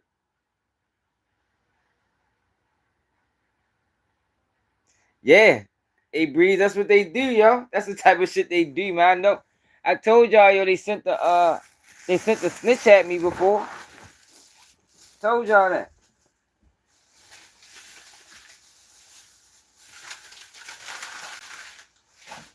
I know them people get dirty for a fact. For a fact, I know them people get dirty. I'm in my cell, minding my business. They send somebody in the cell like, yo, you locked up for this? I'm like, what the fuck? Fuck told you that? Cause mind you, my mother always told me, yo, and that's one thing I can say. When I first got locked up, my mother told me don't tell nobody about your case. I didn't even know why she was saying it. I ain't think people did shit. I was green. I was young. I was 19 when I first got locked up. But my mother like, don't tell nobody about your case. So I'm like, all right. I listened to her. Probably one of the only times I ever listened to her. So I ain't tell people. You feel me? Now, ain't nobody know what I was locked up for. I just was like, yo, I don't want to talk about the shit. Like, no, I ain't trying to talk about it for real, yo. Like, it is what it is. Like, that shit will work itself out. Yo, bust up in my cell talking about, yo, you locked up for this? So I'm laying down like this at first. So I gets up. I'm like, yo, who the fuck told you that? He like, oh, no, yo, I can tell by how you carry yourself. How I carry myself. He like, yeah. He like, so a couple days prior to that, he told me to fill out a slip to go to a law library. See, this when I started reading up on my case. I told y'all, like, I read up. That's how I be breaking down this law shit like that. So he like, yo, go to the law library. So he used that. He like, yeah, yo, that's why I told you go to the law library so you can read up on your case. So your next question was, yo, how many people you in here with?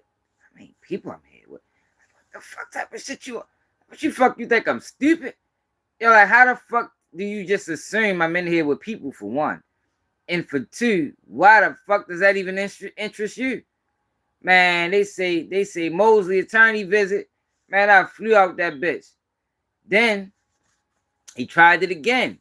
This time I'm sitting on the steps. He walk up to me. Big crip dude. Yo, was big as a bitch. I told y'all he looked like Scott Steiner. Like, dude was huge. No, I'm a slim dude, for real. But I'm sitting on the steps. He walk up to me again, trying to do some same type shit. This time he got like his foot. He got like his foot on the step. And it looked like it's like a bulge in the sock or something. Like he had like a microphone. I don't know. But I know one thing for certain. He was trying to set me up because 2-3 days after that, he called life in prison. I said, ooh, this bitch tried to set me up. You dirty bitch. So I know they play dirty. I said all that to say that. I know they play dirty. If they don't got a case, they will try to make a case while you are arrested. They will try to make a case on you. And they will do whatever it is they got to do to make a case on you.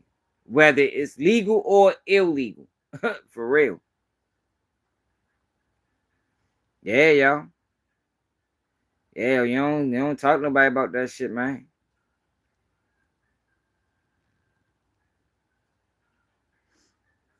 Yeah, he was. He caught life. He tried to put me together. Cause I didn't know at the time, cause I just got there. Like he was in trial. Yo, ended up catching life. I think I forgot where he killed somebody somewhere. Big ass Crip dude. More likely he's still locked up. Come back to the TED crying and shit. Yo was crying like a motherfucker. That's one of the guys I be talking about when I be saying, man, I didn't see niggas catch life. And they all cried. He was just one of them. I think he probably was the first person I seen catch life. Yo came back crying like a baby. Big as yo was. Yo was big as a bitch. I was like, damn. Glad they ain't put me together. Shit. You feel me? Like, could have been me coming back, that bitch crying. Fuck, he'd have came back happy. Fuck that. Yo try to line me up. Yo, but it's 1:35. Yo, shit, I appreciate everybody that tapped in. Make sure y'all subscribe to the channel if y'all want to support the platform. You can cash that Baltimore swag support. Sleep. I can't never remember the people that sent me my salute. Whoever donated to the platform. My man sent me $4 yesterday. I appreciate that. Salute to y'all. Anything is welcome. You feel me? Y'all see Nightbot been quiet today. I put Nightbot ass on mute. So to further notice. Nightbot on timeout. I think I put his ass on 24-hour timeout yesterday.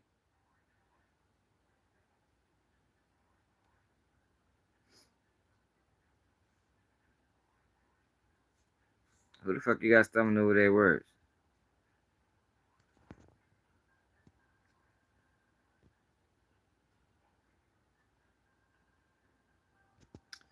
But y'all crazy motherfucker, man. Yeah, I'm out though. Y'all gotta get up in the morning. It's another day of QBG News. Yo, I'm doing a video on Q50 tomorrow. And if you're new to the channel, y'all know we go live every day at 11 p.m. Eastern time. The video I'm dropping on Q50 with Lord 50 and his whole situation tomorrow is a must see. Yeah. I got a whole lot to say. A whole lot to say. That's why I ain't even touch it on the live. You heard me. And I'm out.